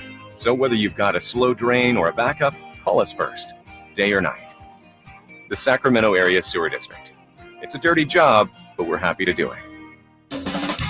What's up? We're talking to Chad Hoblet of Hoblet Dodge Chrysler Jeep Ram in Woodland. Chad, what's going on for the Jeep Celebration event? Save big on your next off-road adventure when you get $15,000 off MSRP on remaining new 2023 Jeep Gladiator Sport, Rubicon, and Mojave. You pick. My wife has one of those Jeep Gladiator trucks, and she loves it. Everyone I know that has a Gladiator loves them. And we have 16 to choose from. We're here to help you find the vehicle you need at the best possible price. That's why we don't have a bunch of dealer markups, surprise add-ons, or fees. At Hoblet, you get the small-town experience with the big city savings and selection. This savings can't last long. Don't miss your chance to save big with Hoblet. See their full selection at HobletDodge.com. Unbeatable prices, unbeatable selection. Nobody beats Hoblet, period. $15,000 total net savings after national standalone 15% of MSRP factory rebate. Sample VIN 566279. 2023 Jeep Gladiator Rubicon with $94.94 factory rebates and $55.06 dealer discount. $15,000 total net savings. 5 at each net savings. See dealer for details. Hey guys, do you know your T-level? Revive Men's Health here in Sacramento is helping you take that first step toward better health and enhanced intimacy with a free testosterone level test, exam, and consultation. Plus, for this month only, qualified patients can kickstart their treatment with a free supply of ED medication. Revive's customized ED treatments can provide immediate results, restore blood flow naturally, and even bring spontaneity back into your love life. With both in-person and telemedicine appointments available, plus free shipping directly to you, Revive takes the hassle out of treating low T and ED. Having an optimal testosterone level can change your whole life, and it starts with knowing your T level. Take that first step and book your free testosterone test, free exam, and free consultation, and kickstart your treatment with a free supply of ED medication this month only. Call Revive Men's Health Sacramento at 916-365-4566. That's 916-365-4566, or visit ReviveMen'sHealth.com. Hey, what's up, Sacramento? It's Kyle Draper. Turn up the cleanliness at your restaurant, healthcare, or industrial business with Alsco Uniforms, the official sponsor of the Sacramento Kings Mop Crew. We've got you covered with crisp uniforms, hygienically clean linens, floor mats, and of course, mops delivered weekly. But that's not all. Alsco Uniforms also offers weekly services for first aid and restroom supplies. Discover why it pays to keep clean with Alsco Uniforms. Just go to alsco.com to learn more. Again, that's ALSCO.com. All guests come to you from the Folsom Lake Honda Hotline. Folsom Lake Honda, your one-stop Honda shop.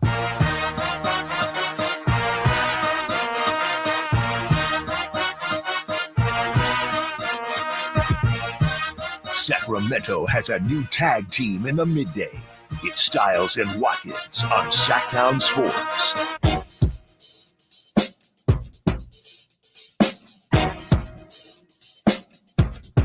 Simone is dancing behind the glass, doing her best You Got Served impression. I think, Simone, you play this every time you produce for us, and it's amazing. I didn't know that. I think it's on your list. I'm embarrassed now that you say that. No. That kind of consistency we Batman don't want around Scoop, here. Timberland. Timberland. Love Timberland. Okay, let me shut it down. There you go. Live Nation is teamed up with Sactown Sports for your chance to see local legend Hassan Minaj at the Safe Credit Union Performing Arts Center from beautiful downtown Sacramento on March 29th. All you have to do is hit up the Folsom Lake Honda hotline at 1 p.m. Simone will pick the caller, and she probably hopes it's someone. If you say you got served, you'll probably win. So there's a little hint for you. Let's get to the phone lines, which have been on fire. Also, shout out to the Sac Chat and the text line as well. You got the 916 real quick. Ellis Island is the Kings' Brock Purdy. That's from Amid Rock. I don't know about that yet, Amid Rock. I want to go there, but we got to see more. More. Let's get to Mike. Let's see what Mike wants to chat about. What's up, Mike? You're on Stiles and Watkins. What you got for us? So, hello, Watkins. Thanks for having me on the show. I'm just so pumped right now. I mean, we beat Hollywood not once, not twice, not 3, 4 times. Okay. We beat them in Hollywood. They had all the stars. They can't handle it. They hate it. It's all about Sacramento. We lit the beam on them. And I want to give a special shout out to my boy, Harrison Barnes. The guy is the best pro the Kings have. People need to stop hating on him. Everybody's going to have a bad day. The guy, he gets whacked. So he doesn't care. LeBron gets whacked. He's crying to referees. I mean, all those people who are at the Golden One, rocking the yellow and purple, they had to look up at the sky at the end of the night. Woo! And look at that beat. That's because to beat the man, baby, as Ric Flair, you got to be the man. Kings are on fire. Thanks for the call, Mike. Great stuff. Yeah, that was definitely not the purple that the Lakers wanted to see. And I can't get... I'm still, smile on my face. I'm still trying to find some Laker fan with some pride to call in. Just if you have any pride, just say, hey. Come on, man. They're down bad right now. Great season for you guys. They're just finding out that they're in the 9 seed. But here's the thing. If you're a Laker fan in Sacramento, I'm telling you, you're listening. You happen to turn on Sacramento radio. You happen to. So I know you're out there. Have some integrity. Have some pride. Because you're loud when you're up. Because you're loud. Oh, they were. Oh, my gosh, the King. Yeah. Okay. I forget sometimes how, there's level. I always, Warrior fans, they're loud. They can be obnoxious, but there's a different level, man. Laker fans just really find a way. It's it's the entitlement. It's the fact that you still think you're on top. Yeah. It's just, it's crazy the hubris that these guys have. Yeah. And, I get it. Y'all are definitely a legacy franchise, but it's just, y'all don't want to hear it, but it's a bit Dallas Cowboy-y. It really is. It really is. All they have, they got the bubble ring, and besides that, that's what they have been going back to. But by the way, the player of the game last night, talking about these obnoxious Laker fans, player of the game didn't even step on the court. Chris, I don't know, that video, did that get released? The video that you had? There was some dude, we're in section 105, and there was some dude hanging over the balcony, a Kings fan, just giving it to Laker fans all night long. I mean, it was definitely I forgot about not that. Suitable for work, but I posted it. He was giving it to the Laker giving them fans. The birds, yeah. Oh, that I really threw you to the ground like that, JJ. You just killed Allen. I hope you're happy. That just took Allen out. No, that one. I mean, they were just getting. They had to wear it all night it's long. So good, man. Yeah, I mean, I saw that beam, and I thought the same thing you said. I say all these Laker fans got to go up and look at that. I know they're sick, man. Because the thing that Laker fans love more than anything is rubbing it in and being. Honestly, they do take joy out of being obnoxious. They're very corny, very cringe, very incredibly. It's just man, okay, for sure. It's just crazy to me how y'all can talk about championships, but then at the same time, when you beat the Kings, it's also a big deal. But then when we beat y'all, all of a sudden, when was the last time y'all won a champion? Y'all getting up for regular season? That's cute. Banners. Pick one. And here's the other thing, too. Just stay consistent. I hope out here, maybe a construction worker, construction site, whatever it is, you're blasting Stiles and Watkins right now because one of those fans is your coworker. Oh, that's right. Because that's the thing. They got to go back to work and deal with all their Kings fan coworkers. They were talking crazy yesterday, friends. too. So make sure you're blasting this, all right? Yeah. Even if your boss is a Laker fan, they got to wear it. They got to wear it. Let's get to Steven, who wants to be a part of the conversation. What's up, Steven? What you got for us? Man, what do I got? My boss is a Laker fan, man. So I had to come in today and just hear it, dog. It is not good. But I mean, hell, 0-4, man. You know what I'm saying? Mm-hmm. Kind of funny, man. The last time that we swept in Milwaukee, or that we beat Milwaukee and swept the Lakers, was in the same exact year, the 15-16 season, and we did it within a 48-hour period. Yeah. That says a lot. And I don't hear it. Thank God Willie called. First off, what the heck is Willie having for dinner tonight, man? We've been off of that for a long time. Second of all, I'm glad that he called, man, because this man's been on Harrison for so long, and it was so nice to watch that old Falcon drop 7 threes on LeBron James's dome, And it was just so great. It was an absolutely phenomenal win. It was exciting.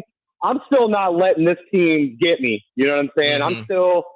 I'm still holding on to it. I'm still waiting for that other shoe to drop. You know what I'm saying? But hopefully it doesn't drop.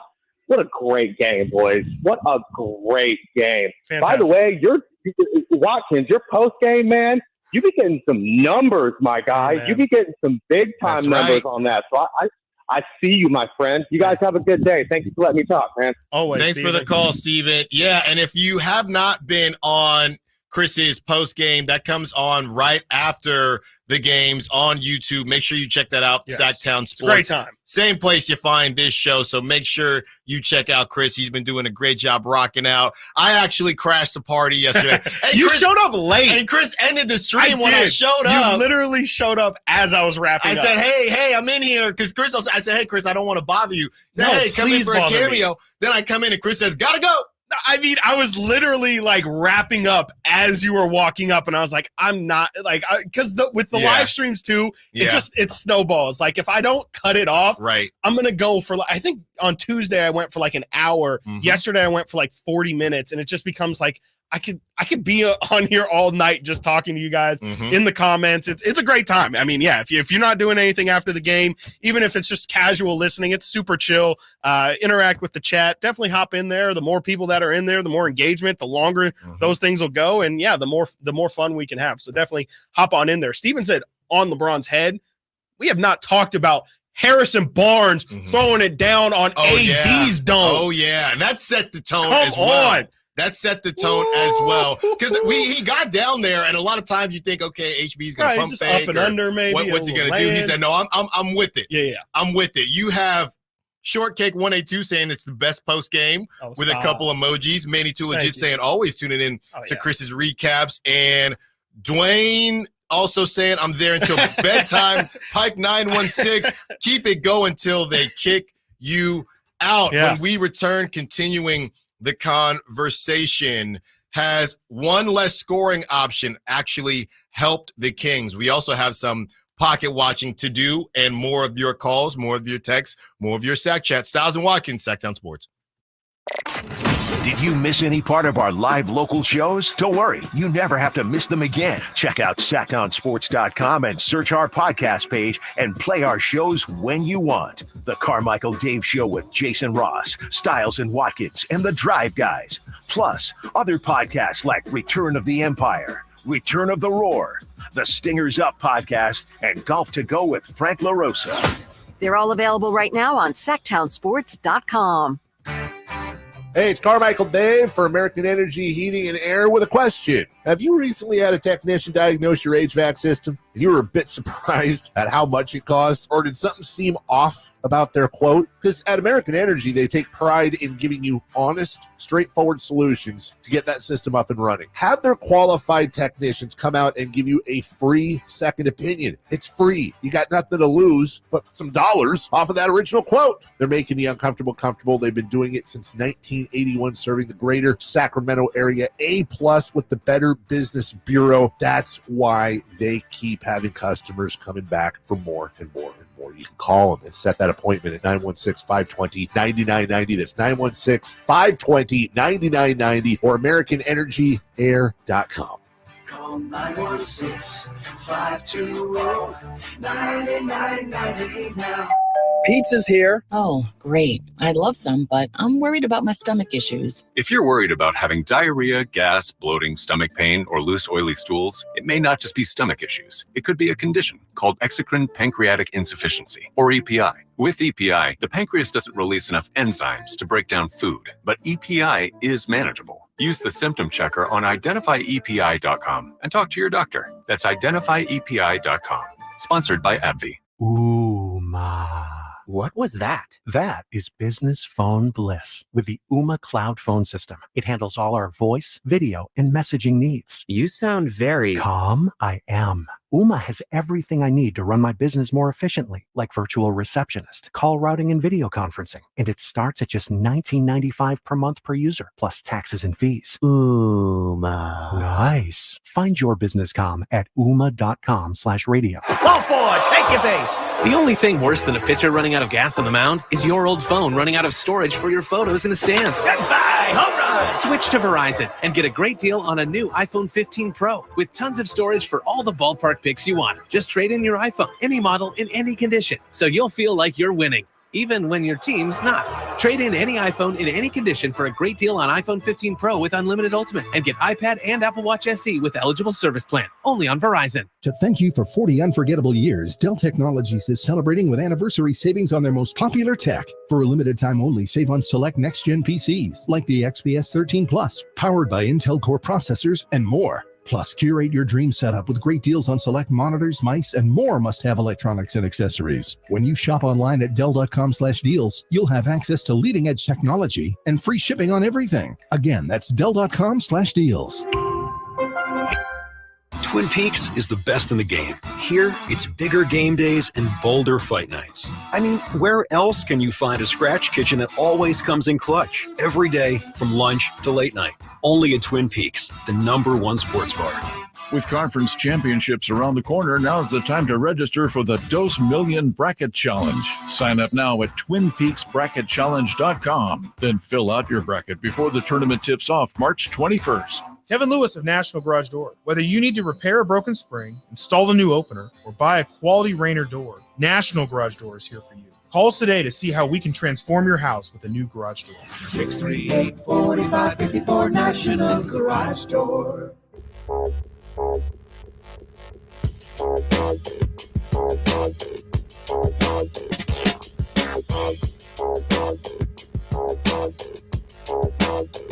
Sactown Sports. Call or text at 916-339-1140.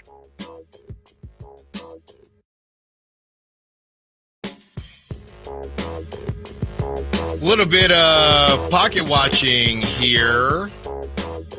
There wasn't a lot of action last night. The Warriors got smacked by the Mavericks. The Warriors ended up missing Draymond and Steph. Really?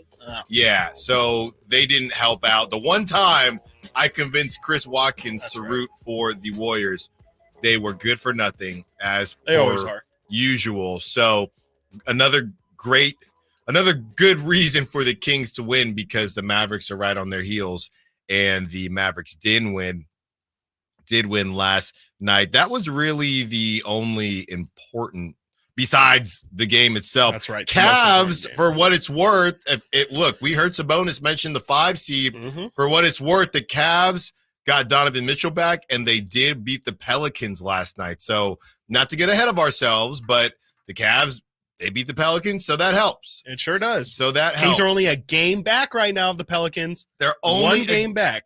Look, man. With one game against the Pelicans remaining in the schedule. I'm just saying. And the Kings, obviously, everybody got your pen and paper. The Kings do not have the tiebreaker over the Pelicans. Right. You got to make sure that does that make you worry even more about the Pelicans, the fact that the Kings beat the Lakers 4 times and it was never close, that there are only so many adjustments you can make, and that styles do kind of make fights? Does that make you worry more about the Pelicans, or not so much? Because look, they lose this game to the Pelicans and you just figure it out. Yeah, I mean, I'm already concerned about the Pelicans. So I mean, it's I do think that it's just a bad matchup. I think that just all of the forwards that they have is just a problem for the Kings. There's no way that the Kings can match up with Zion, Trey Murphy, Brandon Ingram, Herb Jones, the rookie they got, Jordan Hawkins. He's got way too many guys. I don't think that there's really any world in which the Kings can match up with them. It's just going to be about, like, can they find something? Can they maybe find one, that hole in the Death Star that they can shoot the laser? I don't know what they shoot in Star Wars. Lightsaber. Yeah. Well, no, you don't shoot the light. Like it's just about finding the cracks in the armor for the Pelicans. Like, what are some things that you can exploit mismatch wise? Because I mean, honestly, I don't have a lot of faith in that matchup in a 7-game series. We've just seen how that goes one too many times. So, it's about getting that one win, and who knows? It's been a while since you've seen the Pelicans. Maybe also you can just catch them on an off day. Who knows? Teams have bad days, and the Kings at this point, they've already lost the 4. They really do just need to worry about winning that one game, and it's going to be late in the season. It's game number 80 in April against the Pelicans. So, you just got to put yourself in the right position, and then, if that does become a gotta have it win, all you got to do is win that one time against the Pelicans, and hopefully you won't have to play them again. Yeah, I mean, look, the Rockets, we're done with them. Yeah. It is what it is. But in terms of, hey, stepping up your game and showing up when it's time to show up, that will be a test for the Kings. But we got time for that right now. The Kings are in the 6th seed, and they want to continue to stay there. They can actually gain more ground against the Suns tonight if the Celtics can take care of business. Suns are at Celtics tonight. They are in Boston. So the Celtics are getting dangerously close to to clinching. Yes. Right. But they're not there yet. I think they can clinch with a win today, actually. So they kind of need it. Okay. They don't need it, obviously. They don't need a lot of time, but there's some incentive, extra incentive. Right. And we know the incentive for the Suns. So we will see what happens there. That's a huge matchup as far as the Kings are concerned. The other big matchup will be the Mavericks have a back-to-back. Now they have to go to OKC. Yeah. And hopefully OKC takes care of business and the Mavericks for a couple of reasons. And hopefully the Mavericks don't get that game, as the Mavericks are a half game behind the Kings.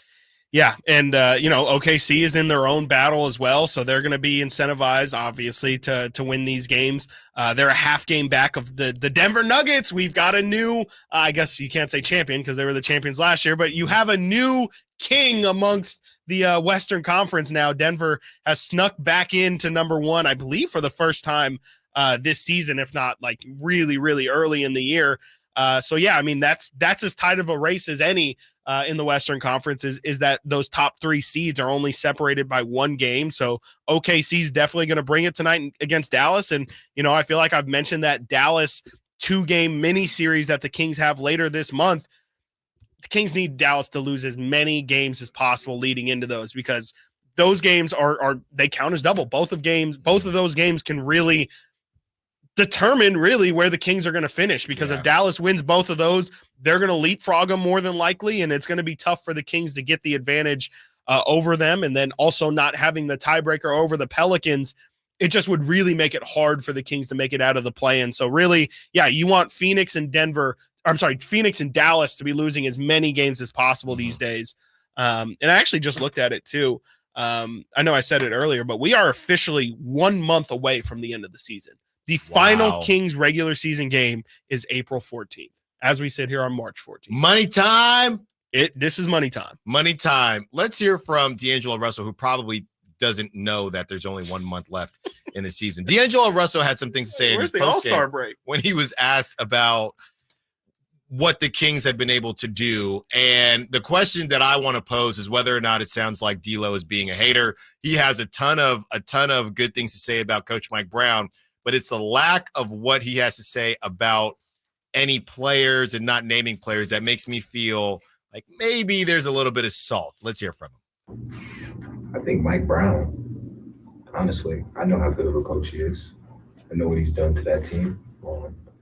I know where they were before he got there. And, they are where they are now. I think Obviously, they got players that are more than capable, but the system that he's put around those guys, everybody's involved, I would say, and everybody's lethal, you know. And I know his style, so I know it's what they do is him. So for sure. Am I reaching?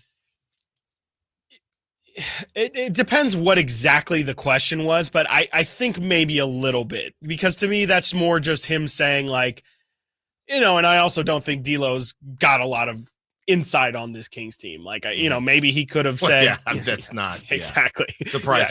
Yeah, clearly, you know, he's not clearly not exploiting any weaknesses from them. So I don't think he's doing his research a ton. But no, I think that he might just be giving Mike Brown some flowers there, because, you know, honestly, not enough people do talk about the turnaround that Mike Brown did to this team. Like, who really honestly would have signed up for that Kings job? Not a lot of people. I'm not saying that it's one of 30 jobs. Of course someone would want it. And, you know, they had very qualified people in the interview process, including Darvin Ham, as a matter of fact. But I think that, you know, Mike Brown, and he's caught a lot of heat here recently from Kings fans, but this dude pretty much did the impossible. And I think that's more what D'Lo is recognizing, is the fact that this team went from just years and years, D'Lo's entire career, complete trash, to all of a sudden this guy shows up and, you know, they look like a completely different team. They actually had Domantas Sabonis for that second half of the season. He only played a handful of games, but they were still hovering around 500. And granted, they didn't have Kevin Huerter, didn't have Malik Monk, didn't have Keegan Murray, but Mike Brown's arrival really is the you can look at that moment as, okay, they get Mike Brown, and then the next 2 seasons they have success. So I would just say D'Lo's probably not greatly educated on the Kings and how they operate, and B, I think he's probably just giving props to Mike Brown. But again, I would have to probably hear the exact question asked, because if they're asking about the Kings in general and he just kind of diverted, I don't know if that's. Shortcake is bringing something up on the Sac chat, and we heard it when I brought this up in the crossover as well. Is it possible D'Lo is throwing shade at Darvin Ham? I was thinking that too. In those comments, I don't hear it, but initially, I mean, if you're just telling me that D'Lo goes on a long rant about how good the other coach is, usually that's like, read between the lines, I love what this coach does because I'm not getting that in this situation. Right. So if you wanted to read into that, I think that there's probably a lot more there. But, and didn't you showed me some weird comments, or it might have been Brendan showed me some weird comments that D'Angelo Russell had about Darvin Ham talking about Dennis Schroeder. And maybe that relationship isn't very great, to say the least. Yeah. Well, fine. I'll dial it back. He wasn't shading, but I will say he probably could have mentioned. He didn't have mentioned. Yes, he did not feel like mentioning anybody when he's looking down at his box score and he realizes he could have just stayed in beautiful LA because he did not do anything worth anything out here in Sacramento. When we return, has one less scoring option actually helped the Sacramento Kings? Stiles and Watkins, Sactown Sports. On the move? Got somewhere to be? Take Sacramento Kings basketball with you. The Sactown Sports app will let you stay connected to your passion. Never miss a moment of Sacramento Kings basketball with the Sactown Sports app. Financial Group is not a law firm. Are you a victim of the timeshare trap and think there's no way out? I'm Chuck McDowell, founder of Wesley Financial Group, the original timeshare cancellation expert. And I'm here to tell you that there is a way out. We've helped over 30,000 families out of financial hardship by getting them out of bad timeshares. If your timeshare agreement goes on forever, if you were told timeshares are a great investment, or your maintenance fees will never go up, you have questions, we have the answer.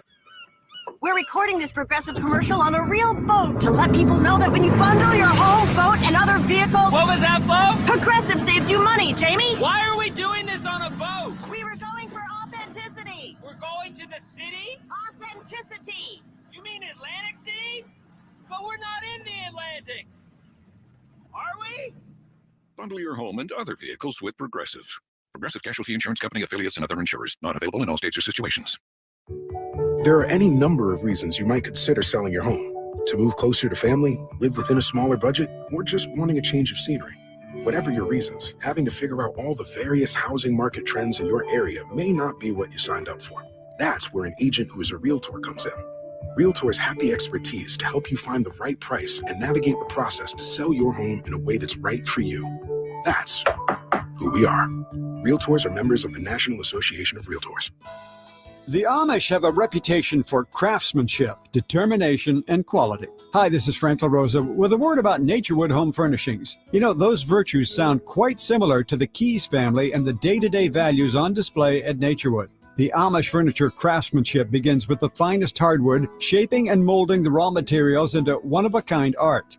In addition to the classic styles long sought and revered by discriminating furniture lovers, Naturewood Home Furnishings offers a vast selection that includes transitional, modern, farmhouse, arts and crafts, and other stunning styles, all available in the ultimate Amish standard of excellence built over centuries.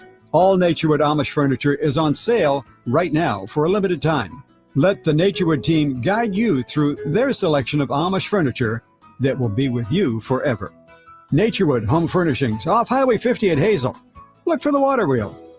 Contact Tax Relief Helpers for details and restrictions. Attention anyone that owes money to the IRS. The IRS has restarted aggressive enforcement actions against taxpayers who owe back taxes that were temporarily suspended for COVID. If you owe $10,000 or more, you must hear this because now is the time to clear your IRS tax debt. A special toll-free number has been established so you can stop penalty fees, avoid liens, levies, and other hostile measures by the IRS. Call Tax Relief Helpers right now at 800-934-9217. Tax Relief Helpers will provide you with the maximum protection afforded by law. I got behind on my taxes and owed $48,000. I didn't know what to do. I called and they got my bill lowered to just $3,500. I owed $87,000 in taxes and it was scary. I got the amount I owed down to just $3,500. I saved $83,500. If you owe money to the IRS, don't wait another day. Call 800-934-9217 right now before the IRS enforces liens, levies, and other aggressive measures. The call and consult are absolutely free. Call now. Call 800-934-9217. 800-934-9217. 800-934-9217.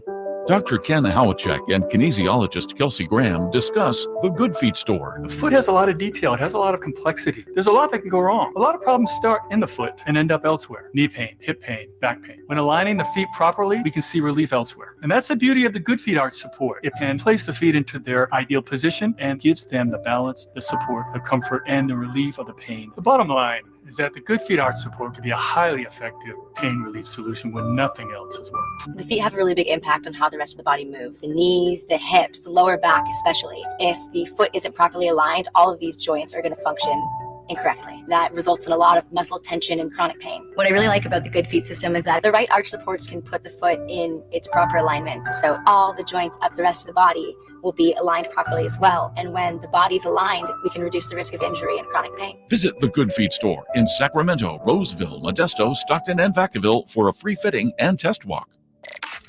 Did you miss any part of our live local shows? Don't worry, you never have to miss them again. Check out SactownSports.com and search our podcast page and play our shows when you want. The Carmichael Dave Show with Jason Ross, Stiles and Watkins, and the Drive Guys. Plus, other podcasts like Return of the Empire, Return of the Roar, the Stingers Up podcast, and Golf to Go with Frank LaRosa.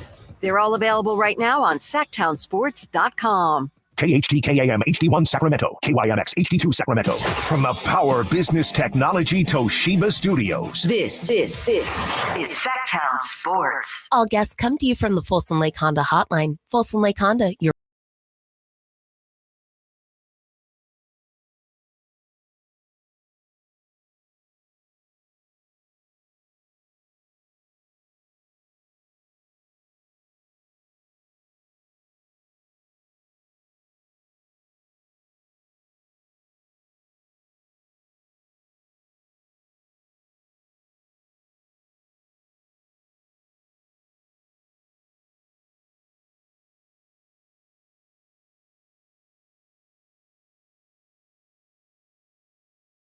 Harrison Barnes was getting last season compared to this season. We discussed the number of shots that Kevin Huerter was getting last season compared to this season. Is it possible? I don't want to say that the Kings are better with one less scoring option because that's not it. Sure. And Keon Ellis has been scoring, right? I mean, 14 points. That's not what Harrison Barnes and Kevin Huerter are normally getting to. How do you explain why the offense has looked good when in theory it shouldn't look as good the last two nights when you're missing two sharpshooters, two scorers? I think it's just, if funny enough, everybody's just been hitting shots. Like, I just think everything looks better when everyone's hitting shots. Again, HB hit 7 yesterday. Keegan hit 5 of them. Keon hit 3 as well. Duarte came in and hit 2.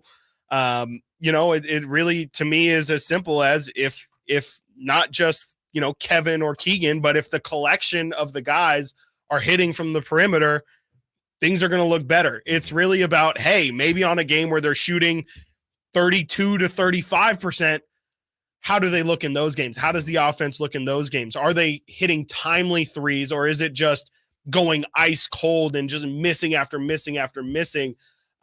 Those are the games where I'm more intrigued to see who steps up, who ends up hitting a majority of the shots, where do they go? But right now, the collection of guys hitting threes definitely makes the offense in total just look a lot more smooth, and it just makes it a lot harder to guard. So I guess what I'm alluding to is maybe the mindset of knowing we have one less person. I need to be more aggressive. We saw Kevin Huerter be more aggressive 2 nights ago. We definitely saw Harrison Barnes be more aggressive, really both nights, but specifically last night, and Keegan Murray. So you don't think there's anything too many cooks in the kitchen? No, I don't think so, because I think that as long as everybody, because there is the typical there's only one ball thing, but I think that more so applies to ball dominant guys. Mm-hmm. And I think as long as you're spreading the floor with spot up shooters, which Kevin, HB, Keegan, Duarte definitely fits that role, and Keon can knock it down. They've had Davion in that role too. I think as long as you have the spot up shooters out there and not guys who just need the ball in their hands, I think you should be fine. Like, I think it, because I asked this same question during the offseason before we even saw this team play. Just, can you have too much shooting? Is that a thing? And the answer I got repeatedly was no. Like, you can always throw somebody because if HB does, in theory, if HB doesn't have it on a night, well, you can throw Duarte in there who might have it on that night. And there's just more options to have hit threes.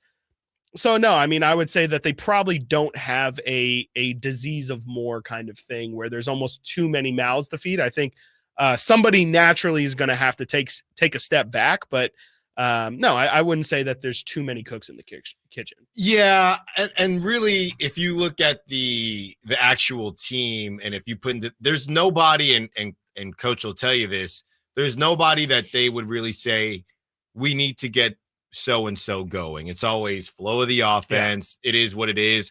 Whoever's going is going. And we've even said, to the Kings' detriment, when somebody is cooking, they don't really force feed that person unless it's the Keegan Murray 11 straight threes or whatever it is. So I hear you on that. Curtis Hicks is also saying in the Sac chat, when your defense fuels your offense, then you don't need as many shooters because your transition points are beefed up. Yeah, no, absolutely. That's definitely it. And also when you're playing defense, the sense of urgency to hit those threes isn't as immediate because you're not trying to play keep up. You're just trying to keep stacking points, and you're just trying to keep the pressure on the other team. So yeah, definitely that's a great point. I definitely think the defense, as much as the everybody hitting shots definitely helps, absolutely, the defense just makes it a lot less urgent and a lot less important for everybody to be on. Like, if you're only allowing 107 points, you only got to score 108. Getting 120 is great, but at the end of the day, you're just looking to get the result. So I think that the defense, that's a great point. Yeah, I do think some of that is a mentality too, though. Sure. And even if it's subconscious, Harrison Barnes just knowing, okay, my guy is out, Keegan Murray's out, Kevin Huerter's out. I got to make sure that I step up. Yeah, you got to pick up some slack for sure, especially Trey Lyles as well. Trey Lyles, yes, specifically for the Harrison Barnes situation. And then you got Keegan Murray, who did his thing too. The Kings just need to figure out how to manufacture the urgency. And maybe it now is being manufactured because, and we heard from Domas, maybe it is now manufactured, but that has been the issue. Sure. They're not playing a bad team on Saturday, so I don't think they will have to manufacture the energy or the urgency. The next time they play a team that they should beat, we'll have that question, but it's just there's manufacturing the energy and then there's manufacturing the urgency from the Harrison Barnes standpoint. When they know we're down a couple guys, they can feel it, which has got to be somewhat frustrating for Coach Mike Brown because, hey, we're fully loaded and we don't have this type of energy. We should be blowing these teams out, and we're not because we take it easy because we know that we're fully loaded. Right. Yeah, no, I mean, it's got to be really frustrating. I mean, effort's the one thing that'll drive a coach mad because, again, they'll always say it, but it's the one thing you can control. And, I mean, too many times this season, it's just felt like, shout out our boy Zion, they've just been too laissez-faire. Like, they have not had the attention to detail necessary. And, you know, they're not playing a bad team on Saturday, but they have a stretch here coming up next week, really for the entirety of the week. It depends how you feel about the Magic these days, but they've got the Grizzlies on Monday. They've got the Raptors on Wednesday, Wizards on Thursday, then Orlando on Saturday. And you can even push that to Monday playing the 76ers, who I talked about in the crosstalk, haven't scored 80 points in their last 2 games. So you've got some inferior opponents coming up here down the line in a weird way. I mean, this is kind of like the final hurdle that this team needs to get over. Not that it really matters for, you know, playoff implications in terms of how we feel about this team playing in the playoffs, but it's got big implications for if y'all don't take care of these 5 opponents coming up, the Grizzlies, Raptors, Wizards, Magic, and Sixers, like those are again, we talked about it at the start of March. These are the games that you have to pencil. You have to be able to pencil in with how tight this Western Conference race is. Got to take care of business in those games, and they're on the road, so maybe in a weird way, are they home or on the road? 3 of those games are on the road, so in a weird way, maybe you feel better about it. But those are games that the Kings have to take care of, and absolutely, you have to bring the same level. If not, I said it earlier when they were playing the Spurs after the break. If anything, maybe even give these games more attention just because of how much you guys have slipped in these exact kind of games, and it's not just going to be the first one. Don't just bring that sense of urgency on Monday against the Grizzlies. You got to bring it again on Wednesday against the Raptors. And then you got to bring it the next day against the Wizards. I don't care if Jordan Poole is taking 33s in a game.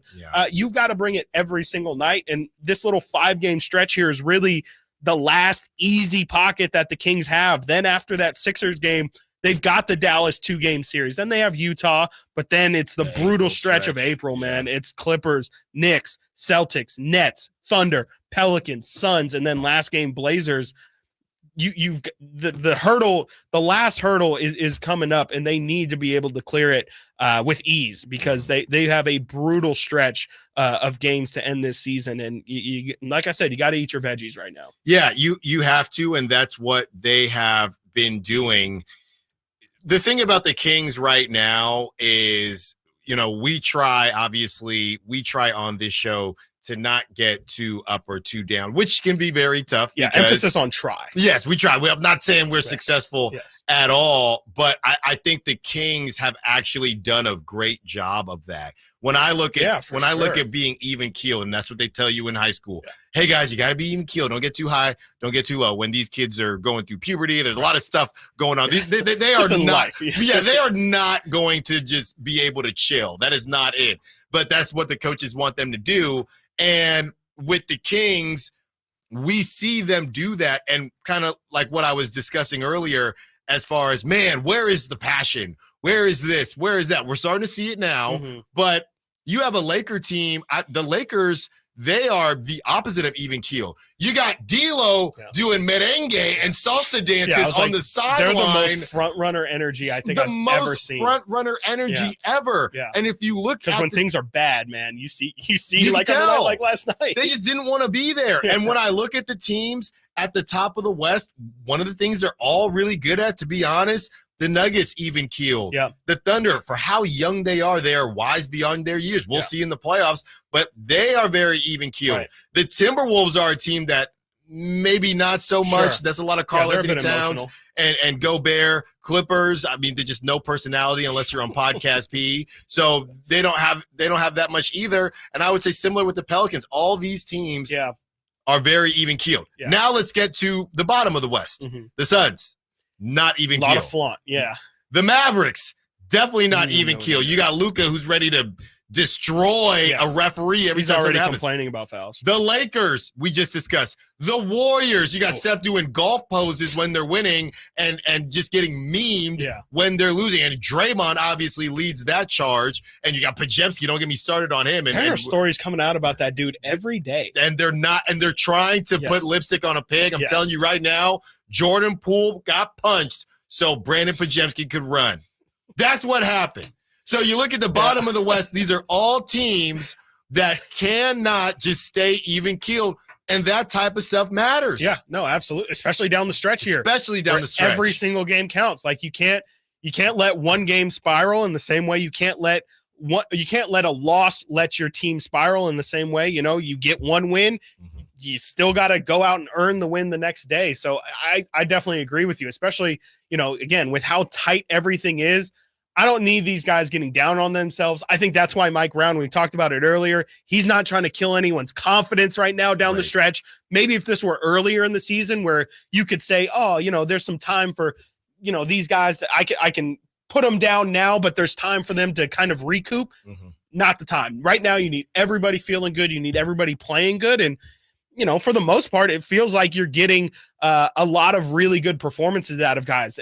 I know here recently in a couple games, there's been a lot of Sabonis, Fox, Monk-led games, but it's about getting HB feeling good. It's about Keegan starting to get over that slump that he had before he got injured. And, yeah, I mean, Kevin played a pretty good game on Tuesday. It's about getting those guys ready for this postseason stretch because in the playoffs, man, you're not going to – I know it's a star-driven league, but – they're going to need those other guys to kind of even out the star power that the Kings are kind of lacking in terms of, you know, De'Aaron and Domas. We love them, but they're just not regarded as one of the best duos in this league. They're the Kings' strength. I can't. I almost said it. I almost said it. I don't want to say it, but the Kings' strength is in their numbers. Wow. Well, it's true. It's true. It just makes me sick to use a word. You know, we might as well say we're purple-blooded out here. That was a long time ago. They're not even like that anymore. They don't even acknowledge it anymore, really. That was a long time ago. When we get back, we will continue the conversation, and we will hear from not just the Kings, but around the league on how officiating has changed post-All-Star break and really all season long, and how that can be a positive for how the Kings play defense. Stiles and Watkins, Sactown Sports. March Madness is here, and the UC Davis Aggies have earned the 2 seed for the Big West Tournament. Pepper, inside the lane, step back 17. Forgot it, nothing but net for Eli Pepper. The man is unstoppable, and the Aggies lead. Join us Friday night at 8:30 as UC Davis looks to advance to the conference championship. Follow the Aggies' quest to reach the big dance. Friday at 8:30 right here on Sactown Sports. Hi, everyone. It's Emran Pilati, the host of the True Sports Card Show here on Sactown Sports 1140, Saturdays at 10 a.m. I'm excited about our second location at the Roseville Galleria as True Sports Cards continues our expansion. And to celebrate this day, we're excited to announce that Kevin Huerter from the Sacramento Kings will be signing autographs on March 30th at 3 p.m. You can get your tickets for this event right now by going to TrueSportsCards.com, searching Kevin Huerter in the search bar, and buying your ticket. Limited tickets are available, so please go to the website, TrueSportsCards.com, and get your Kevin Huerter tickets right now. It's Carmichael Day with a Fire Wings announcement. The Floor and Road location now serves pizza, and oh my goodness, it's so good. Don't forget the Wings Day Wednesday lineup, 88-cent wings every Wednesday. You got 21 delicious flavors to choose from and the perfect fast casual eating establishment for the entire family. Save time and order online. Go to firewings.com or download the app. Find a location near you, order online, and earn rewards. Fire Wings, just wing it.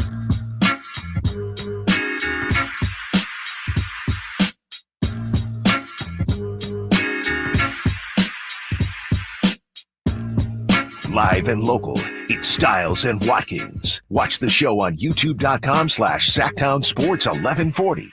Or listen on the Sactown Sports app.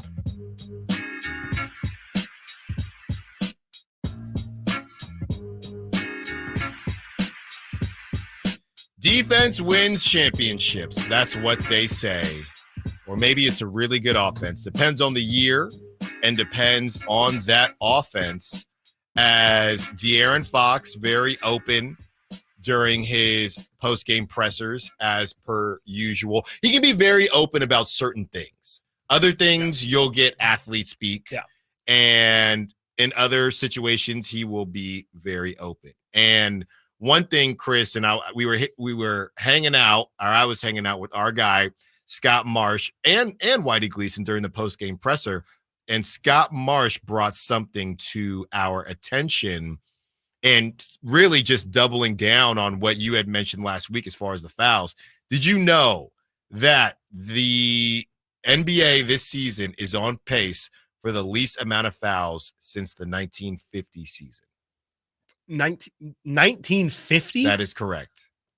No, I had no idea. And it's going around the league. Conversations are being had about how things are a little bit different. And I think that helps a team who, I don't know how to put this as far as the Kings and how they play defensively, but they can be a little handsy. Yes. Right? And it helps. A long time ago, or earlier in the season, which feels like a long time ago, there was a clip of OG Anunoby. And OG Anunoby was he was all over this guy, just hounding this dude. It was one of his first games with the Knicks. And somebody said, this is how defense should be taught. This is how you play defense. And I went ahead and quote posted it. And I said, Chris Duarte does this every single game, but because he has no cachet, he ends up with 3 fouls in about 5 minutes, right? And everybody was laughing about it. But if that is now how everybody's going to be officiated, that really opens up some things for the Chris Duartes of the world, for the Keon Elsons of the world, for the Swipe of the Foxes of the world. So I think that on top of the fact that they're playing better and they're talking a lot, everybody from Mike Brown to Sabonis, all talking about the communication on top of that and on top of the effort. I do think that this change in officiating is helping as well. Definitely, absolutely, because the Kings, that's going to be kind of how they make up for their, we talk a lot, or callers tell us all the time, this team has a lack of athleticism. Well, an easy way of making sure people don't get around you is if you kind of box them in. Right. And if you're able to touch them up and keep them, in your zone almost, that's going to help you out. And funny enough, what's the one thing that old heads will always tell you, the retired basketball players will always say, the 80s, man, you could do X, and you can't do that anymore. Hand checking. That's the one thing they always use is, back in my day, hand checking. You couldn't bring the ball past half court without somebody's hands all up in your cookie jar. Pick your pocket. It's like, and I get it. No, absolutely. I'm not saying it like they're being overreactionary or anything. It's totally true. But if it is coming back, I definitely think that it's good for the Kings and that's what they've been talking about here recently with their 3-guard lineup. Malik talked about it the other day. The reason why Davion, Keon, and De'Aaron, or Davion, Monk and whatever combination of the 3 guards combination that the Kings are using. Oh, Simone was on it. Whatever group they're using there, they're able to really handshake. Like, they're able to get in those guys' grills and put in a lot of ball pressure. And that's how this team can be passable defensively. I mean, we know even still they don't have real rim protection, but if they can keep guys from getting to the rim, or at least delaying them from getting to the rim as long as possible, that's how this team can win. Yeah. And we'll see how long it lasts in terms of whether or not, because, I'm seeing people on the text line just say, hey, it doesn't really happen for the Kings, but it'll happen against the Kings. And the free throws haven't really said that. Definitely not. Maybe that said there would have been even more free throws. Yeah. Who knows? But let's hear from De'Aaron Fox, who is highlighting the defensive physicality. Well, that's something that we have to concentrate on. I mean, our season lies in what we do defensively. And if we're able to do that, obviously you're not going to, hold teams under 100 all the time, or, even in this league now, 110 all the time. But if we can go out there, we can be physical. We can kind of dictate, their movement. And I feel like games are being called a little differently. They say that they're not, but I think it's very obvious that they are. We can sit here and lie all we want, but try to see, how physical can you be without, being called for fouls. And we're trying to find that happy medium. I think these last two games, obviously yesterday they shot 32 free throws, but I still think we did a good job with our physicality. And this night, 22 is not a bad mark, but with us being physical as we are, I think we're doing a great job trying to keep them off the line. Can he get fined for that? He's so funny. That's a great question. I don't think so. Okay. I don't think so, because that's more questioning the league than questioning like a specific call or like a specific official. That's why we've talked about it all this. De'Aaron's so real. Yeah. He does not care at all. He's like, we can like that's ultimate peeling back the curtain and just be like, we can if we want to act like that's the case, then whatever. But we all know we're out here, we're seeing it, and you see the numbers again. Free throws are down from 45 or something like that to 40 per game combined. Like they're definitely calling the game differently, and you just hope that in the playoffs it's the same for all teams, because that's all every player asks for is consistency. But also maybe it even goes to another level in the playoffs, and I wonder how much that helps the Kings defensively as well, because we saw them take that leap defensively last year in the playoffs, both in terms of the actual numbers and physically. You could see that they were just a lot more in guys' faces, a lot more, just Doug used to talk about it all the time when he sat in this seat right here. He would say, man, defensively, they have to feel you every single possession. If you're going a defensive possession and you're not touching the guy that you're playing, or you're defending, you're not playing defense. And that's the thing that I think the Kings and Doug specifically has really been preaching to these guys. It's just make them feel you defensively. Don't let these guys just do drill work on you, because they're all pros, man. They'll hit tough shots. You saw Keon Ellis yesterday hit a shot over AD. Like, these dudes are tough shot makers. Right. So if you're not going to actually make them feel your presence, then everybody's going to feel like drill work. In about 30 minutes, you will have a chance to win tickets to see Hassan Minaj at the Safe Credit Union Performing Arts Center from beautiful downtown Sacramento on March 29th. That is at 1 p.m. Simone will pick the lucky number, 916-339-1140. When we return, we will hear from friend of the show, but also a foe of the Sacramento Kings, and what he has to say about the change in refereeing. Also, we will hear from national media how they're starting to change their tune about the Sacramento Kings. Stiles and Watkins, Sactown Sports. De'Aaron Fox plays here. Stolen by Fox. Breakaway coming up for De'Aaron. And a simple, casual spike with the left hand. The Kings lead by 3. Sactown Sports is your proud home of the Sacramento Kings. Getting quality employees to fill positions in your company is essential, but finding those people can be a major hassle unless you use ZipRecruiter. ZipRecruiter makes finding quality people a breeze. ZipRecruiter's advanced technology identifies candidates with the right skills, sends you great matches, then you can easily invite them to apply. 4 out of 5 employers who post on ZipRecruiter get a quality candidate within the first day. See for yourself. Go to ZipRecruiter.com/free to try ZipRecruiter for free. That's ZipRecruiter.com/free. Ulta Beauty's semi-annual beauty event is happening now. Unleash your love for beauty with 50% off daily beauty steals on hair, skin, makeup, and fragrance. Shop your favorite brands like Tarte and Fenty Beauty by Rihanna. Plus, grab perfect hair care pairs from brands like Redken and Olaplex. And check out new arrivals from brands like Charlotte Tilbury and Dyson. Shop the Ulta Beauty semi-annual beauty event online, in-store, or try pickup today. Now through March 28th. Ulta Beauty. The possibilities are beautiful. Conditions apply. It's time to trade in and trade up at Northern California's #1 Honda dealer, Stockton Honda. Whether you're shopping new or pre-owned, Stockton Honda has the selection and savings. Plus, get top dollar for your trade. Come in today or go to StocktonHonda.com. It's all a click away. Anytime, anywhere, it's all here.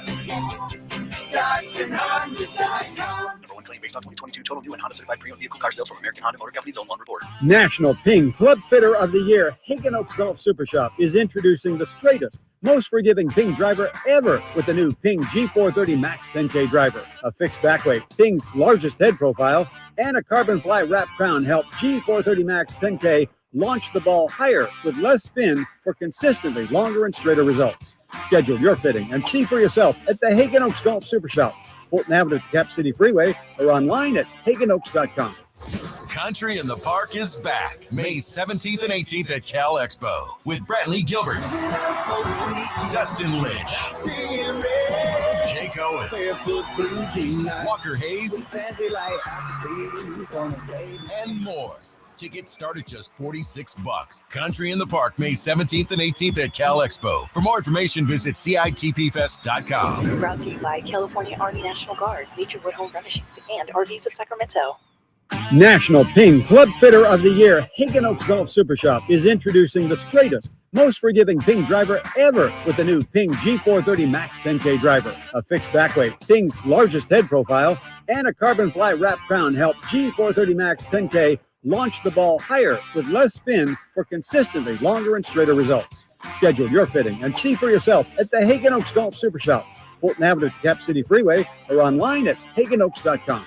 Hey, it's Carmichael Dave asking you, are you feeling the pain of paying more and more for your gas? PG&E has increased their rates 4 times in the last 5 years, and the new forecast says PG&E customers may see their bills increase 32% by 2026. The good thing is there are steps you can take to protect yourself from these rate hikes, and better yet, American Energy may be able to help you completely eliminate your gas bill with a new ultra-high efficiency comfort system. Did you know SMUD offers huge rebates to eliminate your old gas guzzler? They can help you guide through the whole process. Seriously, listen to me. You go to the SMUD website. There's tons of rebates available, but it is confusing on how to do it. Listen to these rebates. $2,500 from American Energy, $3,500 from SMUD, $1,000 from Caltech, $2,000 home system upgrades. That's $9,000 in rebates. Let American Energy help you out at 916-520-9990. Call 916-520-9990 now. Hey guys, do you know your T level?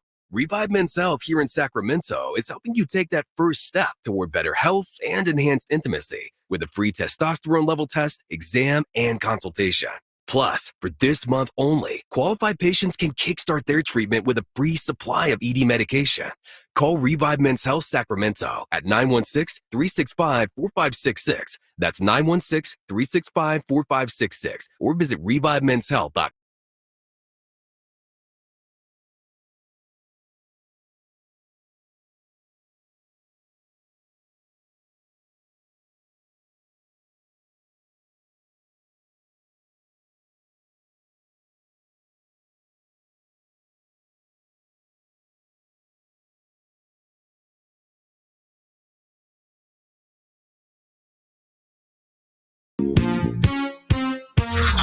Sactown Sports. Check us out on YouTube. Search Sactown Sports and subscribe.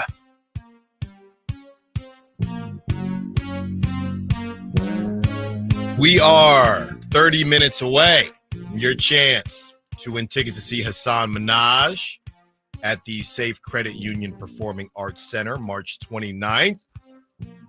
916-339-1140 for your opportunity to see a local legend. That's right. But speaking of local, I just want to take a second here. We've been cooking on Kings all day, and we're going to continue to be in the kitchen like the Kings were last night, cooking up a Lakers L. So Yum. I'm in Natomas, and they're opening up a Costco. That's right. Yeah, they're making a really big deal. So I'm not. If Dave hears this, he's never going to hear. I'm never going to hear the end of it. But I was going to the gym this morning, and it's about 6:30 in the morning, and I turned on the local news, and there were people waiting. Yeah, I saw that. To get into Costco, and I think maybe somebody said they were giving away a gift card or something, but they were 100 people deep, and it was windy as heck this morning. It was cold. Yeah. And I'm just curious, no hate, because maybe you're waiting while you're in line, or hopefully you got in by now, but why was that necessary? I love Costco too, but yeah, I'm new to it, but it's great. But yeah, I don't feel any need to get in there when they open. You know, It got so quiet in here.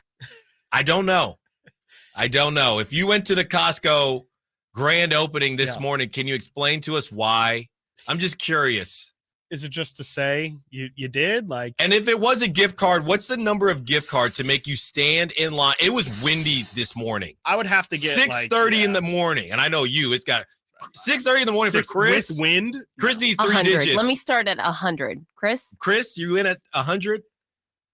That's not going far at Costco, so no. That's not going far. That'll help. I would consider it, but 6:30 with like then you're talking about getting up at so you're out. 5:45. You're out. I'm out on 100. 6:30. And are we saying one person gets this gift card, or hey, first 100 people? No. You would get it. Everybody in the line gets the gift card. You're getting a gift card so if there's you a wait. Guarantee. Ooh. Yeah, I might. Yeah. So the question is how long. Let's say you have to get 30 minutes. You have to get there at 6:30. So you're out there for 30 minutes in the cold, and then you get into Costco at 7 a.m. You would definitely I would personally have to have something in mind that I'm going there for. It would have to be a big purchase. Like I'm not going there just to say. And you clearly, maybe you work from home or you have a very flexible schedule to be able to do this. Technically, I could have done it. We could have done it. Yeah, we could have. Maybe, I mean, depending on how long that line is, because that's the thing. Like, money, we set the 100, but like wait time, 45 minutes. I go to Disneyland all the time, but I don't know. 45 minutes might be a little long. Yeah, 45 is just tough. For Costco. 45 is tough. And the line's at 45. Yeah, then you got to go into Costco. I got a couple things, and it's hopefully I'm at about purchase, man. Yeah, well, I'm going $200. Yeah, you break off the 100, right, and you feel like there's value because it's honestly right down the street from me, so it's a little different. Oh, that's nice though. It's down the street. I think the traffic's going to be much worse. That's probably a good point. All right, if you were at the Natomas Costco, let us know. Was it worth it? Let's see. The 916. This is from Amid Rock. Costco grand openings always have something that you're not going to find at retail price if you're looking for a rare whiskey or bourbon. Interesting. See, that's where Costco is different, man. Costco is different. They like really operate on their own rules there, and like, I mean, they probably got a secret menu. Oh, guaranteed. Yeah, they probably got a secret menu. Yeah, for All sure. right, well, keep it coming if you are out there. Interesting. At the Costco as we I guess continue. They don't have grand openings very often either. No, but this there's big not one. a lot of Costco. This is a big one. Yeah, it's the talk of the town out here in the NATO. Oh, I'm sure. Let's hear from friend of the show, but not friend of the Sacramento Kings, Zion Williamson, and the defense and the difference in how games are being officiated. He didn't want to get in trouble, but this reporter almost led him to do so. Here he is. Wow. You're a liar. You're trying to get me in trouble. No, I'm just messing. If I had to take a guess, they're getting ready for playoffs because anybody that I know that's been in the playoffs, especially vets, they say in the playoffs, a lot of those calls people aren't going to get. So maybe they just preparing everybody for what the playoffs going to look like. I mean, this is good. I think makes sense. I think it's good. You think it's good for the game, like that they're prepping? I mean, I think it's good. I definitely think in general, the game should be called more like playoff basketball. Like you got to let these guys play, and the game was getting a little soft, and the whistles were getting a bit excessive, and it was you were getting foul calls for things that just weren't basketball plays. Like you got guys diving into people, got guys kicking their feet out, just trying to draw fouls and not actually try and make shots or make a basketball move. So yeah, I mean, I've got no problem with it. And this is now enough people that I've heard talk about this to where this is just a fact. Like it's just a fact that the game is being. Do you think it's weird though? It's definitely legitimately weird. It's definitely strange. There are different rules for the same game. Yeah. Let's think about this in any other sport, really. In the NFL playoffs, is officiating different? I don't think so. No, I don't think so. In MLB playoffs, is the strike zone different? Are there any? Actually, football, the only thing that is different now is the overtime. But that's a rule. That's not. That's something tangible. Yes. This isn't tangible. Right. This is It'd be like if pass interference were called differently. Yes. In like the last stretch, like, all of a sudden you're actually allowed to bump receivers at the line of scrimmage. And in the playoffs, it's harder to complete passes. And that's why you have to have a good running. Like, it would cause such a domino effect. And yeah, I mean, you could say maybe a team like the Lakers, this doesn't really benefit them because they're used to getting every foul call and really winning because of how big the discrepancy is between their free throws and the opposing team free throws. So, it's definitely good for a team like the Kings. And I think it's good for the sport of basketball, but it's probably not great that it's literally changing up in the last third of the season. You've been because that's why, again, the only thing players ask for, they don't they care if. I think they were starting to care about the things that they felt like were bad calls. Mm-hmm. But at the end of the day, they just want to know, hey, this is a foul, this is a foul, this is a foul. And every single game you play, this will be a foul. Mm-hmm. They hate the inconsistency of, well, I was just this handsy the other day and I was able to play 35 minutes, but then tonight I get 2 fouls and can only play 10. And they just want the consistency. So as long as they are now just committing to, hey, it's going to be this physical for the rest of the year, I'm fine with it. But even then, you probably shouldn't switch it up in the middle of the season. That's kind of crazy. The other thing is the NBA has already said that they're looking to give defense more of an opportunity. Right. So now that the cat is out of the bag and you know that you're leading to change something, you already know that in the minds of the refs, it's already happening. Yeah, right. On top of it almost being playoffs. Mm-hmm. So I don't really have a problem with it, like you said, unless it's inconsistent. And a lot of Kings fans are holding their breath because they just assume that the Kings are going to get the short end of the stick. And I don't know. If you look at the free throws the last 2 games that the Kings won, does that mean that things were officiated differently and the Kings were fouling even more than normal? Right. I have no clue because, to be fair, it doesn't seem like it based on the free throw discrepancy. Right. Yeah, I mean, they played 2 pretty merchanty. Yeah, 2 pretty specific situations there. We have Giannis and Dame, 2 of the 5 most free throw attempts in the NBA, and then Bron and AD on the Lakers. Like, that's just a recipe for foul calls. So we'll probably get a better view of it in this Knicks game because, I mean, if we think the Kings are playing physical now, the New York Knicks, they bring out baseball bats, 2x4s, all of it. Like, that's going to be a really, really physical game, and that's probably going to play more so into the hands of the Knicks. But I would guess in most circumstances, it'll probably play in the favor of the Kings, but we'll see. I mean, they really don't attract that many fouls in general anyway. The Kings aren't really great at getting to the foul line, thankfully, because they don't really make them anyway. But yeah, I mean, it's definitely better lately. No, of course. Yeah, they've definitely been better lately, but even still, like, they only went to the line 12 times yesterday and still hit 9 of them. I think it's probably not going to be something we really notice much, but I think it should help the Kings out in the long run. Yeah, I agree with that. I also think, going back to what we said about OG Anunoby versus Chris Duarte. Yeah. Look, man, I think brands matter. I think sure. Refs are humans. Okay, that's a defensive guy. I mean, yeah, we're gonna say his name. I know it's like Voldemort out here, but Draymond Green. Right. Draymond Green, he's a great defender, but does he get away with stuff that other defenders do not get away with? Yes, because he's a defensive guy. OG Anunoby, same thing. Yeah. I don't know how much, the brands aren't as strong out here, so the Kings don't have that guy. Now, Keon Ellis, if he continues on this path, and it's, this is a defensive guy they brought in, and my nickname, Ellis Island, continues to take off, and the refs see it, you can get a little handsy. That's right. You can get a little handsy. De'Aaron Fox, I think, actually has a pretty good brand, it sounds silly, but the swipe of the fox. There are times, Chris, when I'm watching the game, and De'Aaron that's slapping. A reaching foul. Yeah, he's slapping. That's a reaching foul. And he does not get it called because he's a steals guy. And the refs know that he's a steals guy. Sure. So I think all of that helps. And hopefully the Kings can continue to use it to their advantage. We are 20 minutes away from the Hassan Minhaj giveaway, Safe Credit Union Performing Arts Center. That is on March 29th. When we return, national media is starting to show love for the Kings. Does it feel a bit odd to not actually complain because they're giving the Kings love? Let's just discuss. Stiles and Watkins, Sactown Sports. On the move?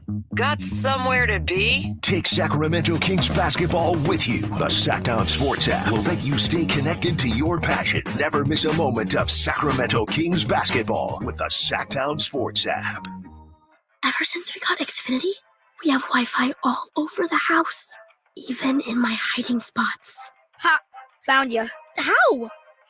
That's wall-to-wall Wi-Fi from Xfinity. Now through March 21st, get started with 200 megabit internet for $25 a month for 2 years with no annual contract and get Wi-Fi equipment included. Go to Xfinity.com, call 1-800-XFINITY or visit a store today. Requires paperless bill and auto-pay with stored bank account. Restrictions apply. Taxes and fees extra. After promo, regular rates apply to internet service and Wi-Fi equipment. Actual speeds vary. Twin Peaks is the best in the game. Here, it's bigger game days and bolder fight nights. I mean, where else can you find a scratch kitchen that always comes in clutch? Every day, from lunch to late night. Only at Twin Peaks, the #1 sports bar.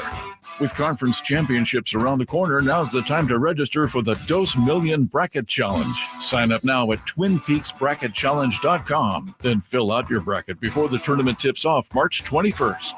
Are you stressing about your IRS tax problems? Have you received notices from the IRS threatening to garnish your wages, levy your bank accounts, or seize your property? You need an ally. Allies Tax Relief has tax attorneys and enrolled agents that are ready to fight for you. They have saved millions for taxpayers just like you. Allies Tax Relief can help put a stop to IRS collections and, most importantly, negotiate your tax debt. Here's Brenda, a happy client of Allies Tax Relief. I owed the IRS around $57,000, and they're about to start garnishing my paychecks. I heard a commercial on the radio about Allies Tax Relief, so I thought I'd give them a call. After a day, they were able to at least stop the garnishments. And after a few months of negotiations, I walked away owing the IRS only $301. If you owe the IRS, call Allies Tax Relief right now for your free consultation. Call 800-230-5174. 800-230-5174. That's 800-230-5174.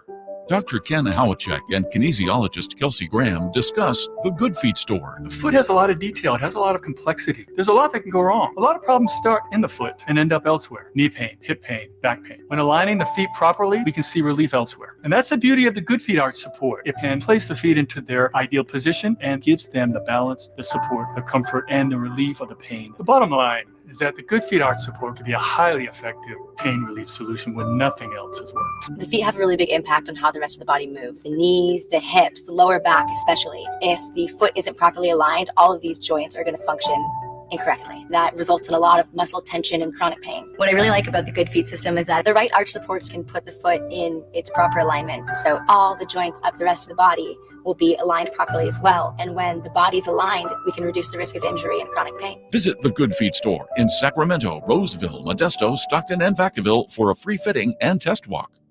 Every beer has a history, but not every beer is as legendary as Coors Banquet. Brewed only in Golden, Colorado. Born of the Rocky Mountains.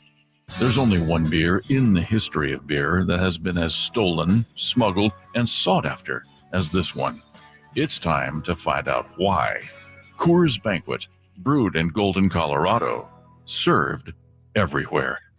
2022 Coors Brewing Company, Golden, Colorado. Celebrate responsibly. Right now, Meta Chevy saves you $8,000 off MSRP on new 2024 half-ton Silverado LT Crew Cab four-wheel drives after rebates. A Meta Chevy exclusive. See dealer for details. Ends 3/31/24. See all the savings at MetaChevy.com. Together, let's drive.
myself with you, beautiful, beautiful Kings fans, we have launched off nights, not off night, off nights that will be on YouTube.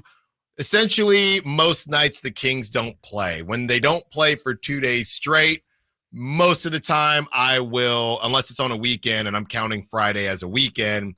So most of the time I will be on the day before the game. But in this situation, I will be on tonight, 7 p.m. to 8 p.m., just right there on YouTube, just talking some Kings. So if you are around 7 p.m., 8 p.m., hop on the old YouTube with your chat, and we will continue to talk Kings. So Chris is doing his thing with the post game. Yes. I got off nights with Alan Stiles going on as well. As much Kings talk as you could ever want. Down the stretch here, man. We're nonstop pretty much. That's right. That's right. That's right. As we continue the conversation, you have the Sac Chat asking. Yeah, so it's just live. So if you are subscribed to Sactown Sports on YouTube, the same way you access these shows, you will be able to find your boy. You also have it on Twitter and Facebook as well? It will also be on Twitter and Facebook as well. So tell your friends. Yes. And we are telling our friends about what the Sacramento Kings have been doing. And Stephen A. Smith and Shannon Sharp have had some conversations. And, you know, they're very even-keeled people as well. Much Stephen like A. This is actually a couple days ago where Stephen A. Smith had some things to say when at this point in time, so it's pretty funny. We have Shannon Sharp a couple days ago, and then we have Shannon Sharp after last night, who is a known, I don't even know if he's actually a Laker fan. He's just a LeBron fan. Let's hear from Stephen A. Smith and what he had to say about the Kings. Sacramento ain't nothing to be worried about. I'm talking about Sacramento against y'all. Not the 7-game series. Y'all. What? Sacramento will take y'all. You do understand that, right? They will take y'all. They will take y'all. He goes on to say the Pelicans as well. And the funny part about the conversation is that the chances of the Kings playing the Lakers in a 7-game series, very low. Zero. It's zero. The Kings are not climbing up into the top 3. Because as we know, the Lakers, I mean, their only hope to get into the playoffs at this point is winning the play-in. And I think the only spot that they can get if they're in that 8-10 or 9-10 matchup is that 8 seed. So, yeah, good luck with that one. Good luck with that one. Now, here is after last night, Shannon Sharp and what he had to say about those same Sacramento Kings. The Kings, I don't want to see those Kings in the playoffs. I don't want to see them in the play-in tournament. I don't want to see them at the AAU tournament. I don't want to see them at the Blacktop. I don't want to see the Kings no more this year. The rest of the year, I hope we don't see the Kings. I don't want to see them on the Blacktop. Wow. I don't want to see them at the YMCA. I don't want to see him at the CYO. Nowhere. I swear, if you listen really closely to both of those clips, I swear, now you might have to like really put your ear to the radio. You can hear just a little bit of respect there for the Sacramento Kings on a national stage. And I know I can't be hearing that right because I know that's not from the 4-letter network. Yeah. There's no way. Look, you beat two teams like that. NBA today? No, probably not. Maybe they're not talking about what's wrong with the Lakers. Yeah. Listen for the Lake Show. Well, Windhorse was on that again. Windhorse was on that again, saying he was saying, oh well, the Lakers, they just, if they can get out of the play-in and just see the Thunder, look out. They've played well against the Thunder, and look, this is what they do. We understand that. But for Shannon to now go back and acknowledge that the Kings essentially they're just not the same team. They're not the same team again. And clearly they're not only losing to the Kings. Right. So if they could only lose to the Kings, then they wouldn't be stuck in the 10 seed. Right. But even when they've lost close games, they just do not have it against the Kings. LeBron is out here driving around, contemplating life.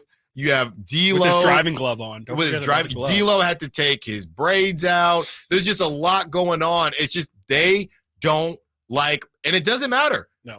In LA. Nope. In Sacramento. Nope. You will get this work. Blow the lead. They blew a 19-point first quarter lead. That broke them. It was over. It was over. They said at we that could point. split. Yep. At that point, we could split. That was the hope. And their hopium's out the door. Yeah. They're looking for. Yeah, I'm not going to take that further. Let's just keep it there. I really threw you to the ground like that, JJ. He said that same thing to HB, man. Yeah. Oh my gosh. Yeah, I mean these Lakers, they just can't match up with the Kings. They've lost 5 straight. I think it's now 7 of 8 that they've lost to this Kings team.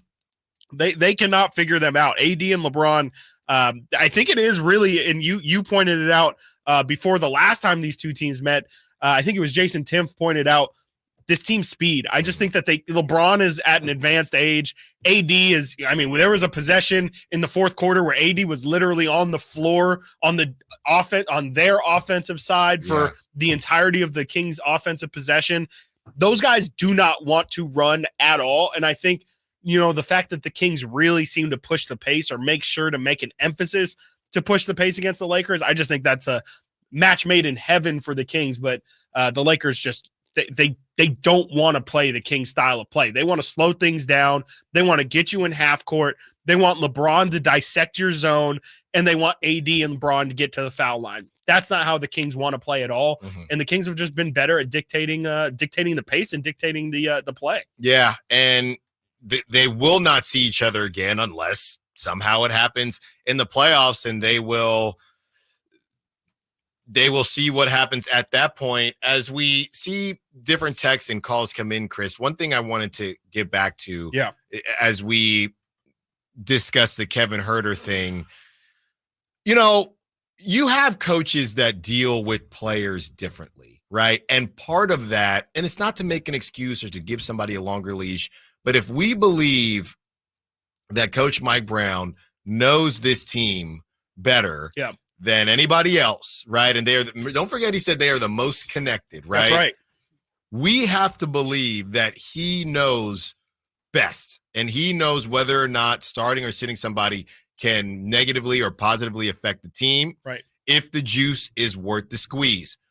When you played sports growing up, and I'm not just talking to Chris or Simone, I'm talking to everybody, there were people and there were coaches that had to be handled differently. How do you react to certain things, right? If somebody yells, if you have a coach that's a yeller, right? If you yell at everybody, you might not get the best out of everybody because everybody doesn't react that way. The same way we're different learners. Yeah. Some people are visual learners. Some people are audio learners. You can't just yell at everybody. At least back in the day, you probably could. But now it's, okay, let me handle this person differently or that person differently. There are some guys, and that's not to say that Kevin Huerter is not built like that or whatever, but if you believe that Coach Mike Brown has a pulse of the team, you have to believe that he's not continuing to play Kevin Huerter because he's stubborn. He's continuing to play Kevin Huerter because he thinks that is what's best for this team. Yeah. Is he right or not? Who knows? Right. But he's the head coach. Yeah. And he knows that at this point in time, if he sits Kevin Huerter or if he ruins that confidence, maybe Kevin Huerter, and this is me just speculating, there are some people that says, oh, I'm going to show you. Okay. Oh, you going to sit me? Maybe Kevin Huerter wouldn't react like that. Mm-hmm. And then you're getting even less from him when you don't have, they're trying to build a longer bench. If you bury Kevin Huerter just to start Keon, you've actually created a shorter bench. Right. Yeah. Yeah, because you might lose him. Because now you might lose him. Yeah. Whatever the conversation needs to be in the summer, we will have that conversation when it is 95 degrees because everybody keeps telling me how hot it's going to be in Sacramento. It's going to be warm. 95. You're going to wish it was 95 stop. degrees. You can fry an egg on the cement. Dead serious. I was about to say something else. I had to censor myself. I grew up in Concord. It gets hot in Concord. No, you got to stop. I mean, 115 degrees is a little different than the East Bay. No, I'm telling you. Anybody that moved from the East Bay to Sacramento, hop on the text line and tell this man how crazy. No, and tell me we're built for this. We're built for this. But maybe Coach Brown knows that he cannot sit somebody, and if he loses a bench player in Keon and doesn't get a bench player back in Kevin Huerter, honestly, it's also timing. Yeah. You might even want to argue about not making this move sooner. Yeah. But it's probably just too late in the season to make a move like this. We will continue to break it down. We see a text that we want to read who is asking a similar question. We will continue to break all that down. We have the giveaway When we return as well, we will also discuss where the Kings can improve and continue to improve with the Knickerbockers coming Saturday night. Stiles and Watkins, Sactown Sports. Sacramento, where you at? March Madness is here, and the UC Davis Aggies have earned the 2 seed for the Big West Tournament. Pepper. Inside the lane, step back 17, forgot it, nothing but that for Eli Pepper. The man is unstoppable, and the Aggies lead. Join us Friday night at 8:30 as UC Davis looks to advance to the conference championship. Follow the Aggies' quest to reach the big dance. Friday at 8:30 right here on Sactown Sports. Try NyQuil Severe Honey Flavor. The nighttime, sniffling, sneezing, coughing, aching, fever, Honeylicious, best sleep with a cold medicine. Ball forward, take your base. The only thing worse than a pitcher running out of gas on the mound is your old phone running out of storage for your photos in the stands. Goodbye, home run! Switch to Verizon and get a great deal on a new iPhone 15 Pro with tons of storage for all the ballpark pics you want. Just trade in your iPhone, any model, in any condition, so you'll feel like you're winning, even when your team's not.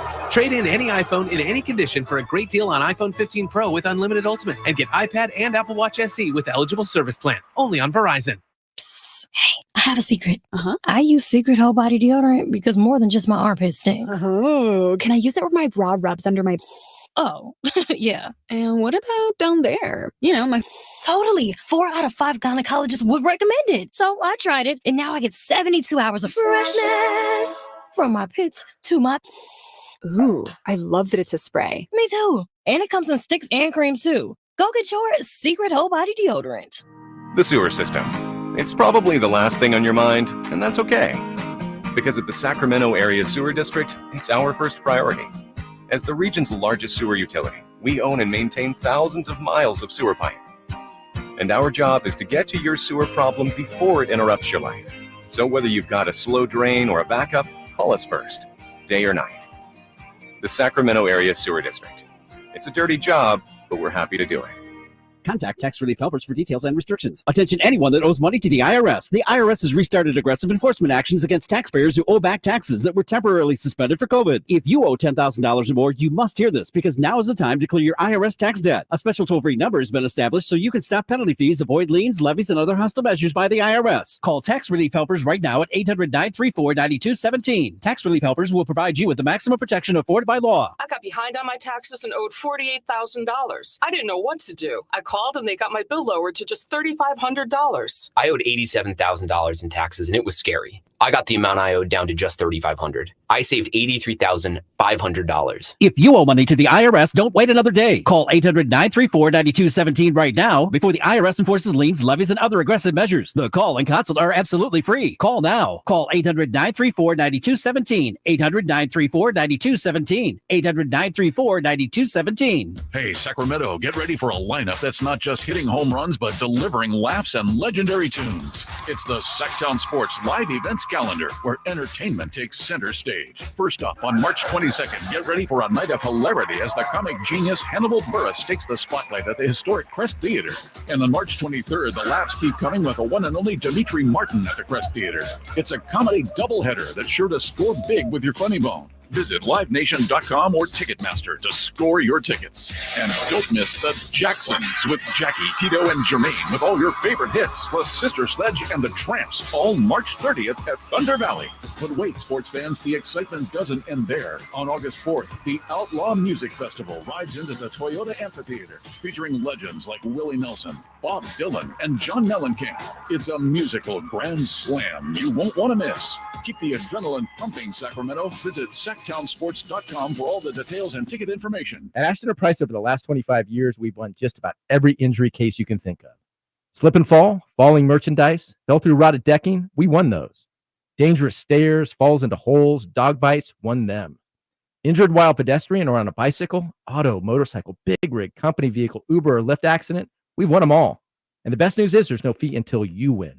So no matter how you got injured, remember, for the best advice, don't think twice. Call Ashton & Price. KHTKAM Sacramento. KYMX HD2 Sacramento. Take it on the local level. Live and local, 6 a.m. to 6 p.m., Monday through Friday. From the Power Business Technology Toshiba Studios. Sactown Sports.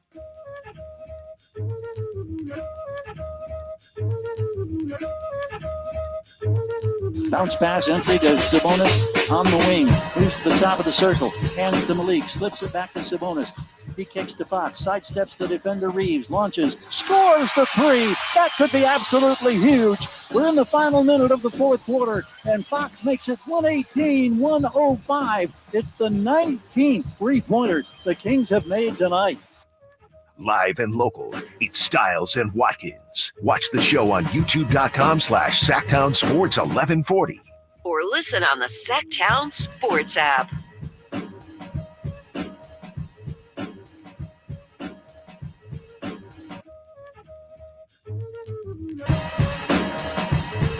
It is time.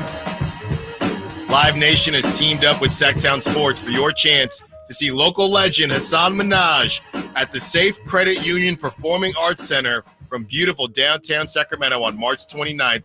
All you have to do is hit up the Folsom Lake Honda hotline right now. Looking for caller number 666. Caller number 6 to score that pair of tickets to pull up for Hassan's Comedy Homecoming. For more information, visit SactownSports.com. Caller number 6, 916-339-1140, 916-339-1140, 916-339-1140. I'm watching the phone lines too, because 6, that's a number. You're waiting. When is the right time? Caller number 6, 916-339-1140. Everybody's waiting right now. Here they come now. Good luck to everyone who wants to see Hassan Minhaj perform at the Safe Credit Union Performing Arts Center. Now, Chris. Yes, sir. Nobody is perfect. That's what they say. And the Kings were not perfect over this 2-game stretch either. But they did get the W's, right? One thing that I don't even know how they fix this, because we just talked about the fact that there's supposed to be less fouls being called, but did it feel like they were still too handsy? I mean, I know we're talking about last night, but 2 nights ago, there's one where Sabonis got caught in between somebody sent a screen, and Damian Lillard just gave him a shoulder, and the foul was called on Sabonis. Yeah. So how much of this is these guys got to continue to be better, and how much of this is, to your point, they just played the 2 biggest foul merchant teams, 2 of the biggest foul merchant teams in the league? I mean, I'm leaning at this moment, I'm leaning more towards the fact that they were just 2 really bad matchups. I mean, the Kings, I'm looking at it here, the Kings in the 2-game set here, the Kings shot 28 free throws. Their opponents shot 57. That's ridiculous. And I know De'Aaron talked about it yesterday, just the discrepancy of those. And, if there's something nefarious going on with favoritism and stuff with teams that they play. I think that it's more just so that. I think that it's you play the Lakers and you play Giannis and Dame. Those dudes are going to – I mean, Giannis had, 10 free throw attempts even at halftime? Yeah.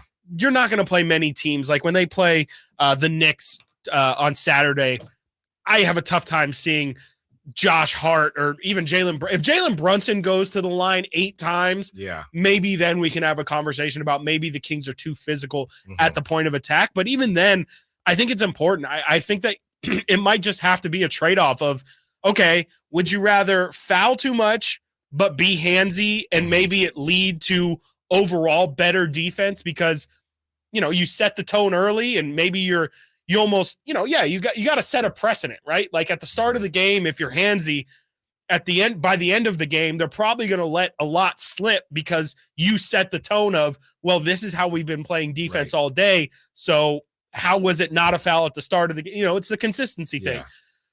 I would say, if Jalen Brunson ends up going to the line that many times, that probably shows that this team is too handsy. But I would rather have them be handsy and pick up fouls than just let guys go by and not pick up fouls and be a bad defense. So if being handsy and picking up fouls is the way that the Kings have to feel like they're locked in defensively, beggars will not be choosers here. I will take what I can get with this team, and I'm fine with it. I think them showing any sort of defensive intensity is something I'm not going to have any problem with. Yeah, and especially when the Kings haven't been great defensively historically these last couple years.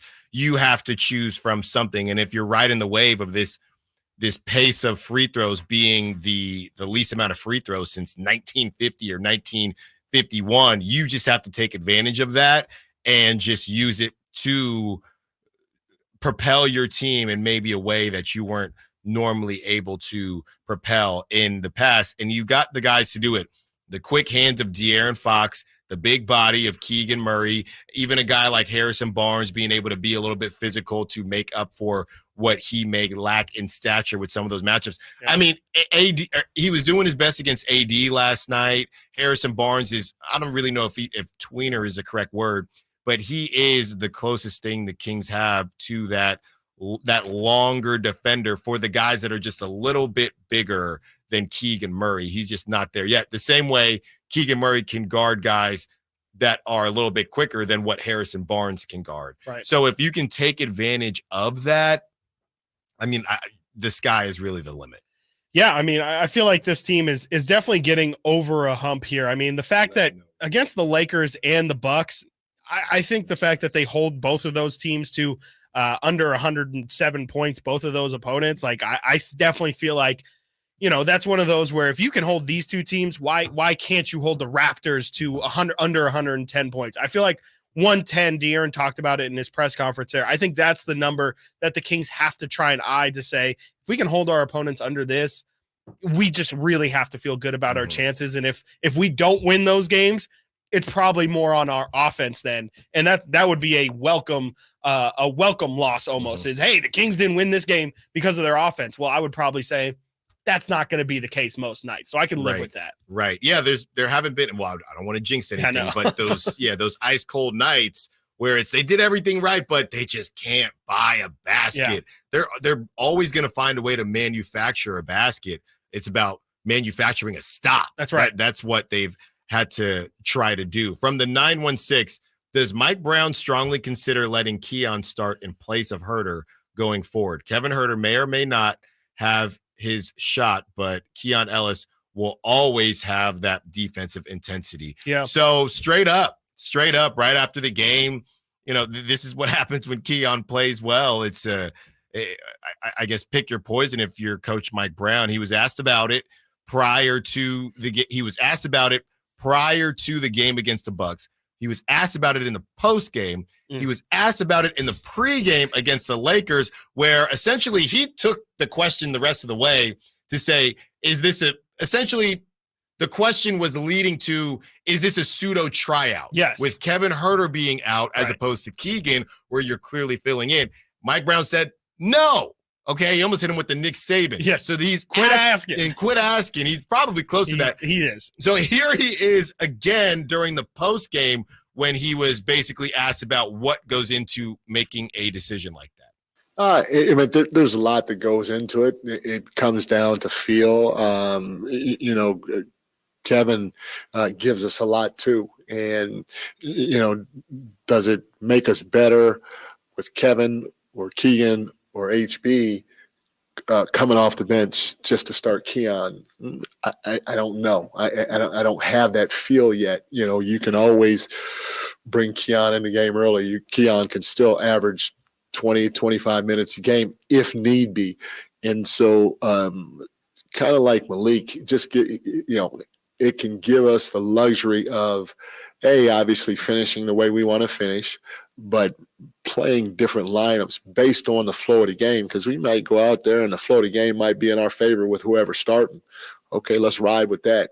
Okay, they want to make a run or they want to do this. You got Malik, you got Keon, you got Davion coming off the bench, and it just adds to what is already a very, very good bench.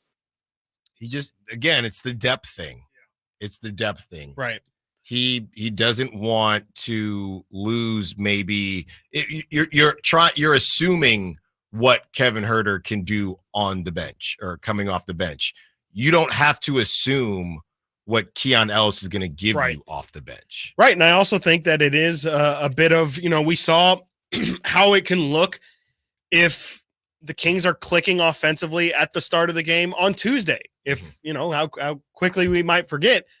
How amazing, how fun was that on Tuesday to just see the Kings come out on fire. And Kevin Huerter was a huge part. I think he had 8 points in the first 2 minutes of the game. And I think that's what Mike Brown is hoping for from Kevin in that starting lineup is you just get off to the right foot. And that's kind of what he's talking about there, I think, is he said, we can always get Keon in the game early if it dictates it. But, if Kevin, and it's what I've said about why I think he prefers, Kevin Huerter over a guy, over other people, is just if Kevin Huerter gets going, it's for the best of the team. That's how this team reaches their peak offensively, is Kevin Huerter being involved. And if you can get him involved early, I mean, that's going to bode well for the rest of the game. But if it takes him a while to get into the rhythm of the game, you might not ever get a Kevin Huerter. And, there's definitely some circumstances here where you're not getting him anyway, but at the least you're finding it out early, as opposed to, Mike hasn't been afraid to have that quick pull for Kevin either. He's played 20 minutes on a handful of nights. So, I do think it's I think maybe Mike Brown is making it out to be less of a deal than what it probably should be. I think it probably should actually be something he considers, or at least has a meeting about, as I like to say. But, at the same time, I do think a lot of this is, for better or worse, protecting Kevin Huerter's emotions in a way. I think he's a shooter, and the last thing you want to do is get in a shooter's head and make them feel more pressure than I'm sure they already do. So it's a tough balancing act. And you put it perfectly. I think it was in the last segment, saying you can't really coach everybody the same way. And yes, ripping minutes from somebody might get a really good reaction out of one player, but Mike Brown clearly thinks that if he makes Kevin feel bad enough, it's going to start affecting his play. And that's obviously not good for this team to just completely lose Kevin Huerter. Seeing the text come in on the text line, and it's safe to say that a lot of people don't agree with Coach Mike Brown from the 707. Coach, how do you not know? Ellis's defense presence is a game changer for this team. We're 6-0 when he starts. If you can't figure that out, you probably shouldn't be coaching. That's a little much, 707. That's a little much from the 916. If Keon is scoring 10 or more points a game, then you almost have to start him. The value he provides on the defensive end already gives him an edge, in my opinion. Huerter hasn't been scoring much anyway. Now you add in offense from Keon, it's a no-brainer. We've heard from Coach Mike Brown. We've heard, continue to come in with your calls and text and Sac Chat as well. But Chris and I have been speaking as far as how Mike Brown is looking at this. We give our opinions on what we think should happen when we return. Stiles and Watkins, Sactown Sports. Subscribe to Sactown Sports on YouTube and watch the Carmichael Dave Show with Jason Ross, Stiles and Watkins, and the Drive Guys. Live Monday through Friday from 6 to 6. Plus view archive shows and exclusive content. Subscribe at youtube.com/Sactown Sports. It's a mystery where Old Spice finds its amazing scents like Himalayan sea salt, but I'm thrilled they have, because no other body wash exfoliates and moisturizes 24/7 like Old Spice Gentleman's Himalayan sea salt body wash. Now, if only there was a mountain range separating the Indian subcontinent from the Tibetan plateau where I could hide my Old Spice and keep my family from stealing it, my impossibly smooth skin will finally be safe. Hi, this is Scott Trout of Cordell & Cordell. There are a lot of great dads out there. Sometimes those dads get divorced. For more than 30 years, we have represented men in divorce, confronting the pitfalls that could devastate your finances or harm your family relationships. While every situation is different, our goal is to get the best outcome for you and your kids. Visit CordellCordell.com to take the first step. 500 Capitol Mall, Suite 2120, Sacramento, California, 95814. Online at CordellCordell.com.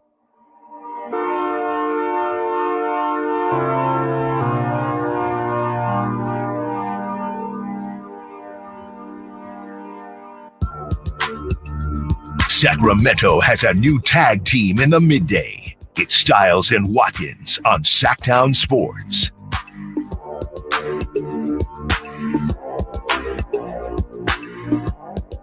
Something that we are monitoring as the Niners have moved on They have moved on from Eric Armstead. A dark horse emerges. Jaguars are closing in on a deal to add a huge presence to their defense as they are set to sign former defensive tackle for the Niners, Eric Armstead. This is per Schefter, or Ian Rappaport, but it's not a done deal yet. It's not a done deal yet. Not official, but seems like, those things don't just come out. And yes, it seems as if things are probably heading that way. But as we saw the other day with Eric Kendricks, nothing's done until it's done, right? Yes. And Eric Kendricks, I mean, he is a friend of the show. We thought we were going to have him on now that he's a Niner, and then Chris and I say goodbye, see each other at the game last night, and all of a sudden he's a Cowboy. So strange. Yes, we never know. And like we said, we are monitoring the situation. Also, may get to it today, may get to it tomorrow. There is a rumor going around of the Ravens being interested in Deebo Samuel. The Ravens have come out to say, it's not true when the Ravens GM denies, which I'm being sarcastic here. That doesn't mean it's not true at all, but whether or not the Niners would entertain that, it'd have to be pretty, I mean, I don't know how juicy it would have to be, but I do know that's exactly what we talked about, Chris, as far as what Lamar needs, not to take away anything from his throwing, but it's a little here, just throw it to Deebo. Now you have Zay Flowers for the long ball. Yeah. Obviously you have Mark Andrews, Derrick Henry, and then you have the median throws with Deebo. It makes sense. It makes a lot of sense. I mean, Deebo would be the perfect guy because, he doesn't require down the field throws. It's really just, oh my gosh, connection. I'm just trying to conceptualize having Lamar Jackson, Derrick Henry, and then if they were to bring in Deebo, I mean, those are three of like the most unique players in football, period. Mm-hmm. So for them to all be on the same field, it would be insane. Yeah. But again, the GM came out to deny it, as Mike Brown is denying that Keon Ellis should be in that starting lineup. We have a lot of calls to get through here, so let's get through them. I mean, the show has flown by, but we still got 45 minutes with you. Congrats to the winner of the Hassan Minaj tickets as well. Let's get through these calls and get to your opinions on whether or not Keon Ellis should be starting. JR is up next, 916-339-1140. What's up, JR? What you got for us? What's up, boys? As a coach of the Pleasant Grove High School, it's very sad to see Eric leave, but he's a great man. Of course, Niner fans wish him the best. Yes. So let's talk about the glorious day, the day after a Laker win. Nothing better. And the fact that we swept them. And let's talk about this weak sauce Laker program that they try to run down there. Do not tell me that 2020 was a real championship. I am so sick of hearing about that. And that didn't exist. That was Mickey Mouse, Bubble Land, not real season. AD with his weak butt brow going across his forehead has never won anything. Sabonis owns you. Literally, I'm sure he's right now probably mowing his lawn before he goes back to L.A. because he said, listen, by the way, before you leave here, AD, you need to mow my lawn. Because that's what he does to him, puts him in the mixer and sends him to the bottom of the grave. Oh, it's so nice to beat them. Let's put a fork in them, by the way. Let's do it. They'll slip it into 11th place before the end of the day.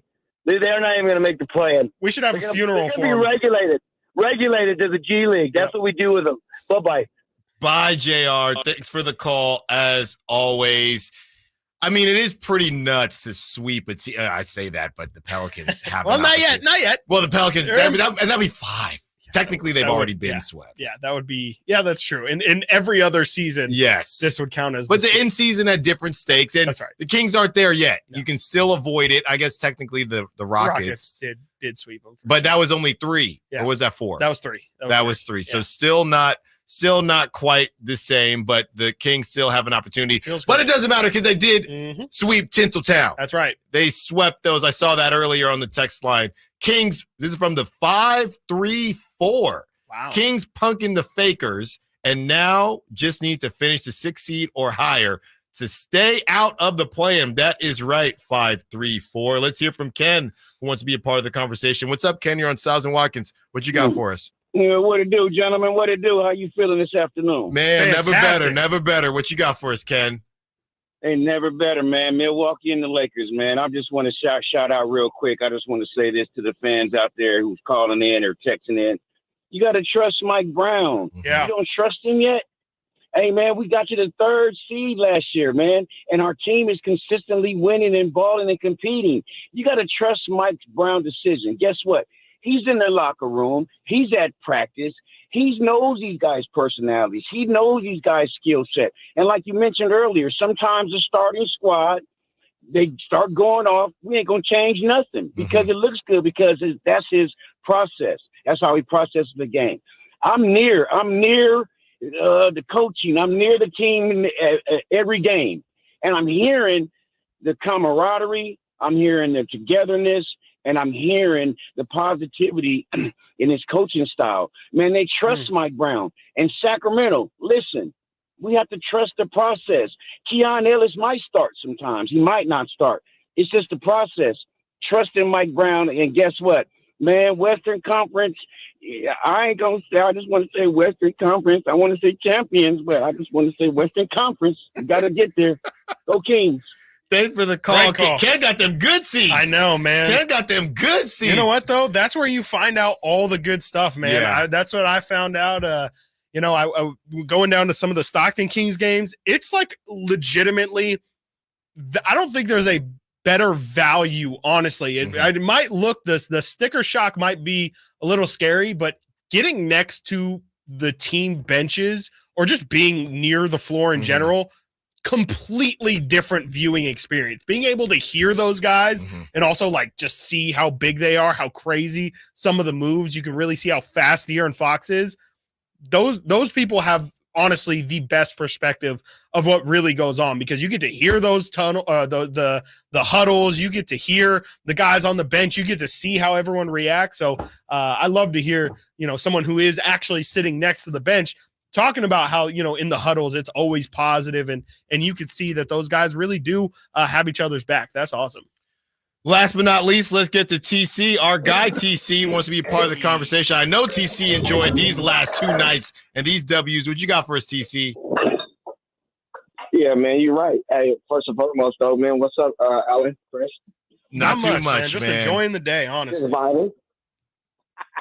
vibing. You know what? Hey, I do love these last 2 wins. Like the last caller said, man, everybody just got to relax, man. Check it out. Hey, these last 2 games showed us a lot about this team and the togetherness, man. Jumping on people, got LeBron all on the line, losing his mind. AD can't mess with Sabonis. Keon, listen, I'm with Keon starting, but at the same time, Keon is cool where he's at because moving forward, everybody can't lose their mind on it. Moving forward, bro, Malik's going to be the starter. If we move on from Herter this summer, Malik's going to jump into that spot, and Keon's going to take Malik's spot. Keon's not going to jump Malik. We can't forget about that. So that's how that situation's going to go, in my opinion. Also, as far as the Lakers, bro, we swept them dudes, bro. The 2 callers before, he said it was a Mickey Mouse championship. I know he's just talking, but at the same time, if the Kings would have won that year, we wouldn't be talking about no Mickey Mouse championship, bro. So let's stay humble and make big noise in the playoffs. We could talk. Y'all can talk. We can talk our smack, bro, but we're going to be one of the deadliest, humblest teams going into the playoffs, I promise you. Thanks for the call, TC. Well said. As always, when we return, we react to the calls. We also give our opinions on whether or not Keon Ellis should stay in the starting lineup. Stiles and Watkins, Sactown Sports. Our first year as the radio home of the San Francisco 49ers is one we will never forget. And here's Purdy going to throw one deep, wide for Deebo. Made the catch on the back shoulder. Touchdown!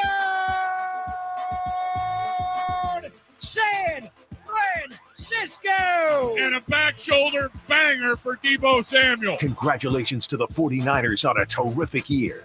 And thank you for so many wonderful memories. Sacramento weather is brought to you by Folsom Lake Kia. I'm Tamara Berg in the KCRA 3 Weather Center. We're looking at a bright and breezy day today with occasional gusts over 30 miles an hour this afternoon. It is going to feel mild with sunny skies and highs in the lower 70s. Get the latest forecast on the KCRA 3 News and the KCRA 3 app. Shop Folsom Lake Kia during their spring event and save big on your favorite models. You can even buy with 0 down on approval of credit. Shop your trusted Kia dealership for over 25 years and tell them DC sent you. FolsomLakeKia.com. Get in zone, AutoZone. Welcome to AutoZone. What are you working on today? Brakes? We can save you 15% on that.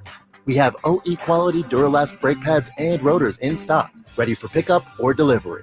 We also have calipers, brake fluid, tools, and anything else you'll need to do the job right. When you get Duralast pads and rotors together, you'll save 15%. It's just part of what makes us America's #1 brakes destination. Get in zone, AutoZone. Planning for spring at Lowe's means big savings on outdoor power equipment, and Lowe's knows nothing feels better than free. Buy one select Ego string trimmer, leaf blower, or mower kit. Get one select 56-volt battery free. That's up to a $299 value. Power through spring with Ego, the #1 rated brand in cordless outdoor power. Because Lowe's knows home improvement. Valid through 4/3 while supplies last. Selection varies by location. Country in the Park is back May 17th and 18th at Cal Expo with Brantley Gilbert, Dustin Lynch, Jake Owen, Walker Hayes, and more.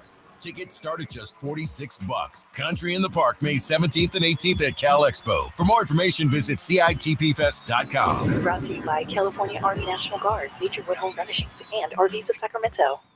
Shop Folsom Lake Kia during their spring event and save big on your favorite models. You can even buy with 0 down on approval of credit. Shop your trusted Kia dealership for over 25 years and tell them DC sent you. FolsomLakeKia.com. Want the best movie experience in town? Join Sactown Sports IMAX Pass by visiting SactownSports.com. Sign up today. You can win tickets to see this week's films at the Esquire IMAX Theater. Guys, this month only, Revive Men's Health Sacramento offers qualified patients a free supply of ED medication to kickstart their treatment and enhance intimacy. Book your free TCHEC exam and consultation today. Call 916-365-4566 or visit ReviveMen'sHealth.com. Get ready for your chance to win a $475 gift card by entering Sactown Sports Bracket Challenge on Monday, March 18th. Sponsored by Xfinity. At home or on the go, you'll get the fastest internet to all your devices. I just can't control my feet. Coming to the venue at Thunder Valley, March 30th. World One presents The Jacksons with Sister Sledge. Tickets available now at the Thunder Valley box office, Ticketmaster.com, and World1Presents.com. What's up? We're talking to Chad Hoblet of Hoblet Dodge Chrysler Jeep Ram. Chad, what's going on for Dodge Power Shot Days? A special sale on the very last of the new 2023 Dodge Charger and Challengers with savings up to $12,000 off MSRP. That means you can save up to 33% on some classic American muscle, starting as low as $24,520. Don't miss your chance to own a piece of history with the very last of the V8 Scat Packs. Wow, up to 33% off. Hey, that seems impossible. We do things a little different here at Hoblet. We're here to help you find the vehicle you need at the best possible price. That's why we don't have a bunch of dealer markups, surprise add-ons, or fees. At Hoblet, you get the small town experience with the big city savings and selection. There's no better time to take advantage of this savings at Hoblet. See their full selection at HobletDodge.com. Unbeatable prices, unbeatable selection. Nobody beats Hoblet, period. 12,000 total net savings after 6330 factory rebates and 5580 dealer discounts. Rebates may include 500 first responder bonus cash. Must be current member of eligible First Responder Association and California resident. 20th net savings. See dealer for details.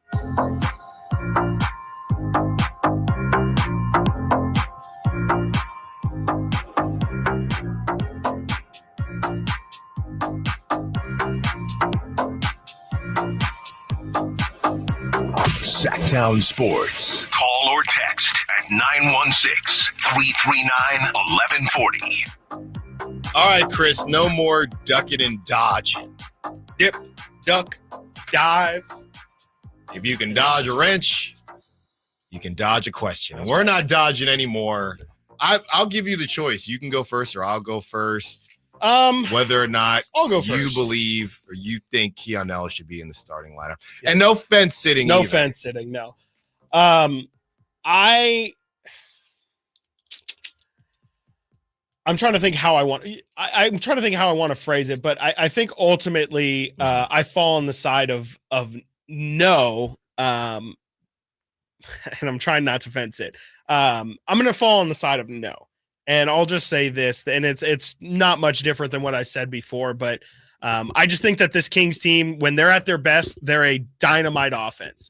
And I think Kevin Huerter brings them a lot closer to being an elite level offense than Keon Ellis, who I think could bring this team defensively closer to where they want to be. But I just ultimately think that it might be, I don't want to say putting lipstick on a pig, because I do think Keon actually does, like we talked about earlier. I think there is an actual tangible energy that you can pick up from him on the defensive end, and it can show itself in De'Aaron having an increased intensity as well on that end. So, I just think that, Kevin Huerter, if he's playing well, I think just makes more sense for the identity of this team, what it is this season.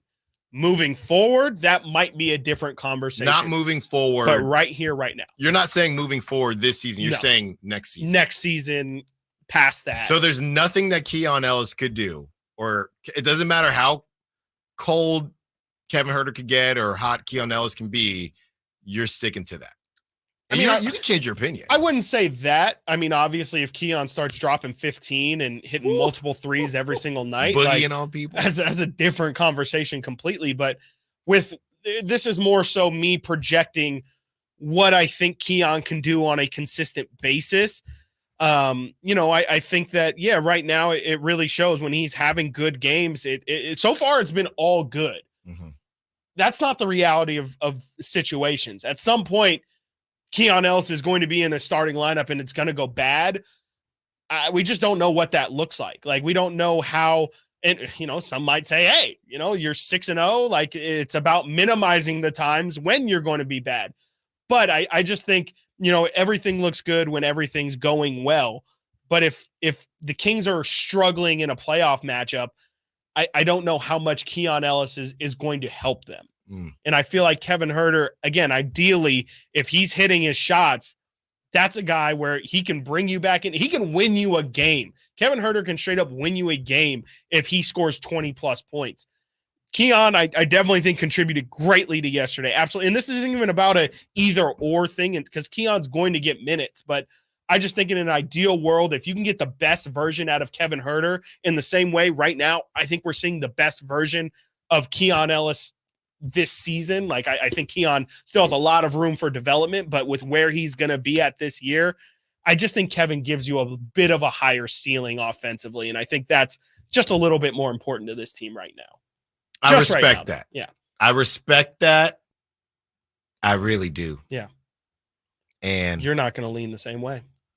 Hold on. Okay. Hold on. You're setting me up. Hold on now. So you're going with Kevin Huerter. I'm going with Kevin Huerter.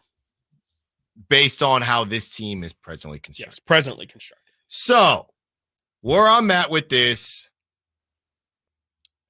I have the same answer as you, but it's for a different reason, and it's got a much shorter leash.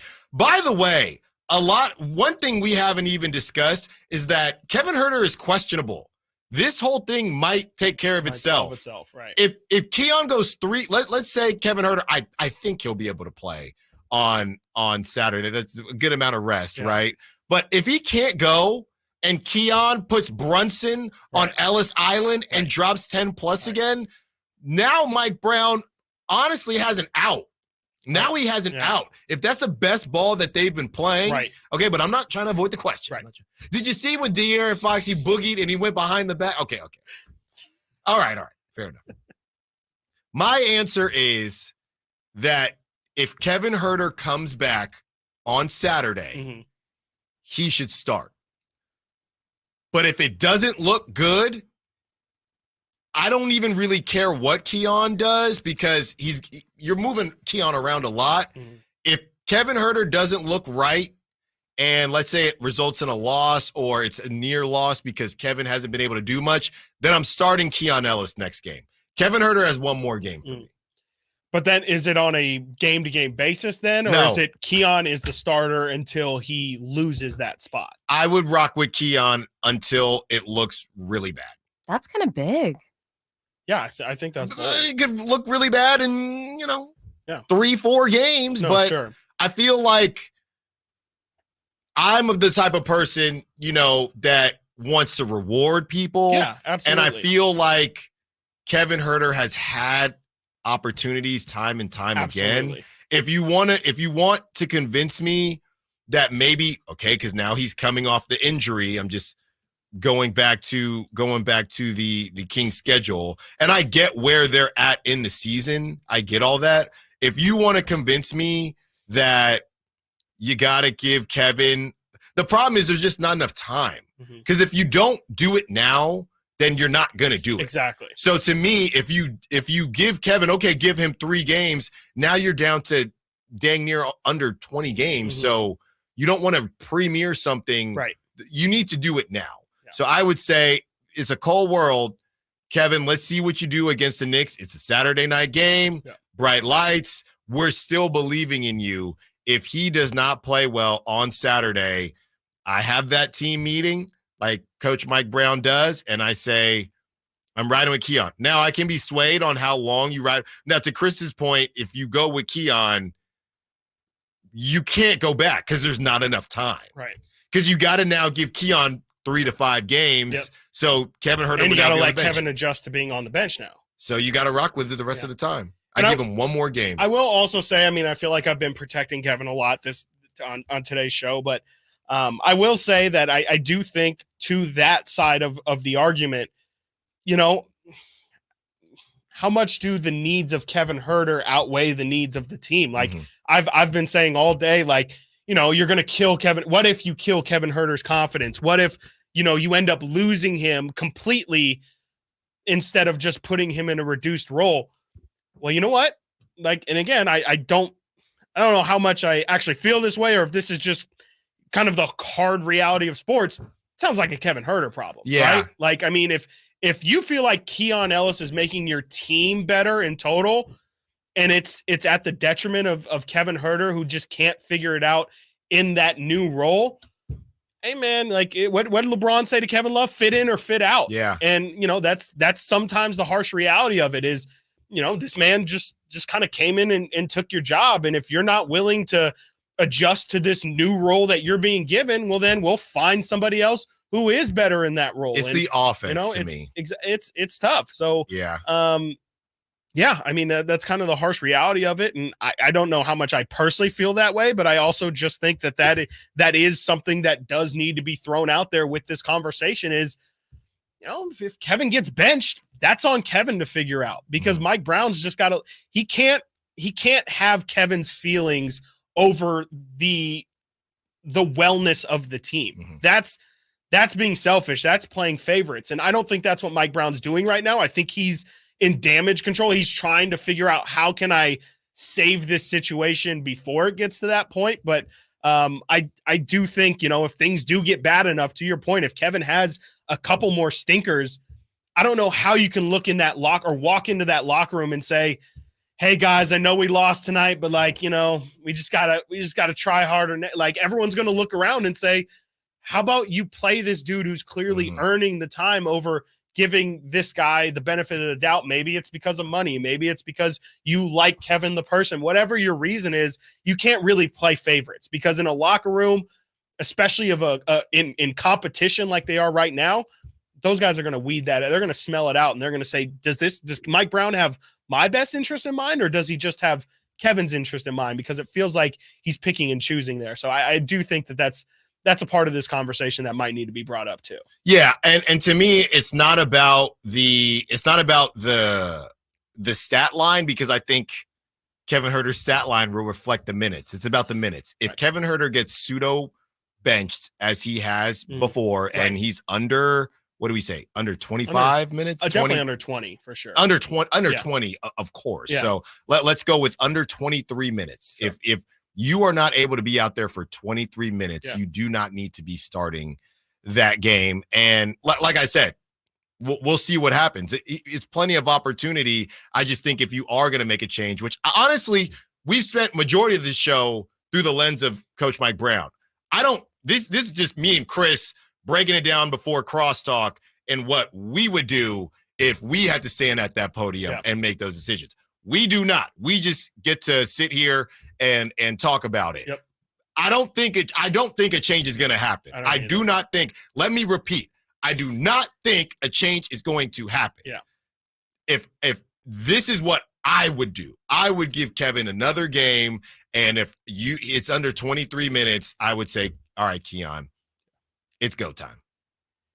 Yeah, I mean, and if I were Mike Brown and I felt like, there is a timetable or a timeline on how much time I have, like if I'm understanding that, I could be fired, not this season, but these decisions could have ramifications, I would definitely start to, it's really shocking to me that Mike Brown is just completely saying, no, this is not even a part of the conversation. And again, maybe he's saying that just to cover Kevin, but I just don't think that Mike Brown realistically, when put in that situation, this dude, Keon, is playing so well and Kevin has struggled all season long. I don't see how you can't have your thought process. And to me, off the top of my head, I don't know what Kevin Huerter's season high is. I would assume, did he get to points? Did he get to 30 this season? He got to 30 once. Maybe, yeah. So to me, it's not like you're waiting for, hey, this could be the day it's a Kevin Huerter flamethrower, right? We're sitting here happy that he's getting to 15 points. Right. So if you were waiting for a flamethrower and at any point this guy could go off for a 40 burger, that's different. Right. That's different. All right. When we get back, it is time for Crosstalk for Whitey Gleason to tell us how good or how bad of a job we've done during this show for the last 4 hours. Stiles and Watkins, Sactown Sports. Kevin Huerter. March Madness is here, and the UC Davis Aggies have earned the 2 seed for the Big West Tournament. Pepper, inside the lane, step back 17. Forgot it, nothing but net for Eli Pepper. The man is unstoppable, and the Aggies lead. Join us Friday night at 8:30 as UC Davis looks to advance to the conference championship. Follow the Aggies' quest to reach the big dance. Friday at 8:30 right here on Sactown Sports. Capital Casino has been serving the greater Sacramento area in the same convenient downtown location for over 20 years, with plenty of close-by, well-lit parking monitored by security staff and offering the most variety of table games in the region in a safe and friendly environment. Best food, best service, and the best action. That's Capital Casino. For more information on tournaments and gaming, check out their website at capital-casino.com. And please remember to gamble responsibly. 1-800-GAMBLER. At Ashton & Price, we get injury victims to yes. Experience, yes. Ashton & Price has been around for over 25 years. No more insurance companies? Yes. Our clients focus on getting better, and we handle all the rest. Results? Yes. We've collected over $100 million for injury victims. No fee until we win? Yes. Our clients pay nothing until we win. Ashton & Price, the best at getting to yes. Remember, for the best advice, don't think twice. Call Ashton & Price. It's time to trade in and trade up at Northern California's #1 Honda dealer, Stockton Honda. Whether you're shopping new or pre-owned, Stockton Honda has the selection and savings. Plus, get top dollar for your trade. Come in today or go to StocktonHonda.com. It's all a click away. Anytime, anywhere, it's all here. StocktonHonda.com. Based on 2022 total new and Honda certified pre-owned vehicle car sales from American Honda Motor Company's own report. Contact Tax Relief Helpers for details and restrictions. Attention anyone that owes money to the IRS. The IRS has restarted aggressive enforcement actions against taxpayers who owe back taxes that were temporarily suspended for COVID. If you owe $10,000 or more, you must hear this because now is the time to clear your IRS tax debt. A special toll-free number has been established so you can stop penalty fees, avoid liens, levies, and other hostile measures by the IRS. Call Tax Relief Helpers right now at 800-934-9217. Tax Relief Helpers will provide you with the maximum protection afforded by law. I got behind on my taxes and owed $48,000. I didn't know what to do. I called and they got my bill lowered to just $3,500. I owed $87,000 in taxes and it was scary. I got the amount I owed down to just $3,500. I saved $83,500. If you owe money to the IRS, don't wait another day. Call 800-934-9217 right now before the IRS enforces liens, levies, and other aggressive measures. The call and consult are absolutely free. Call now. Call 800-934-9217. 800-934-9217. 800-934-9217. It's Coach Doug Christie here to remind you, if you want a deal that's a slam dunk, go see the winning team at Folsom Lake Ford. Folsom Lake Ford is your truck headquarters with all your American-made favorites, like America's best-selling F-Series, F-150s, and Super Duties, or spacious new Explorers and Expeditions, plus a huge selection of Broncos and Bronco Sports, all in stock now at Folsom Lake Ford, right here in Sacramento. You can buy any new Ford with zero down on approved credit, save big with low interest finance rates, And Folsom Lake Ford always pays top dollar for your trade. Check out the huge selection of inventory online at folsomlakeford.com or stop by the dealership to see their most recent arrivals. Looking for something special? Give them a call and tell them Doug Christie sent you. They'll help you out. Hurry to Folsom Lake Ford in the Folsom Auto Mall, your trusted dealer, my trusted dealer for over 35 years and counting. Dr. Ken Howachek and kinesiologist Kelsey Graham discuss the Good Feet store. The foot has a lot of detail. It has a lot of complexity. There's a lot that can go wrong. A lot of problems start in the foot and end up elsewhere. Knee pain, hip pain, back pain. When aligning the feet properly, we can see relief elsewhere. And that's the beauty of the Good Feet arch support. It can place the feet into their ideal position and gives them the balance, the support, the comfort, and the relief of the pain. The bottom line is that the Good Feet arch support can be a highly effective pain relief solution when nothing else has worked. The feet have a really big impact on how the rest of the body moves. The knees, the hips, the lower back especially. If the foot isn't properly aligned, all of these joints are going to function incorrectly. That results in a lot of muscle tension and chronic pain. What I really like about the Good Feet system is that the right arch supports can put the foot in its proper alignment. So all the joints of the rest of the body will be aligned properly as well. And when the body's aligned, we can reduce the risk of injury and chronic pain. Visit the Good Feet store in Sacramento, Roseville, Modesto, Stockton, and Vacaville for a free fitting and test walk. Right now, the sewer system is probably the last thing on your mind. And that's okay, because at the Sacramento Area Sewer District, it's our first priority. If you have a sewer problem like a slow drain or a backup, call us first, day or night.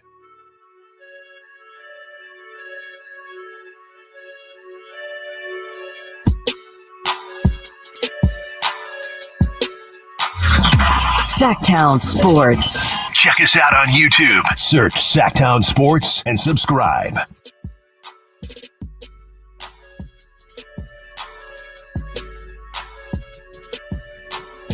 Joined by the one, the only, where Whitey Gleason to what a day. Close our show and what a open day.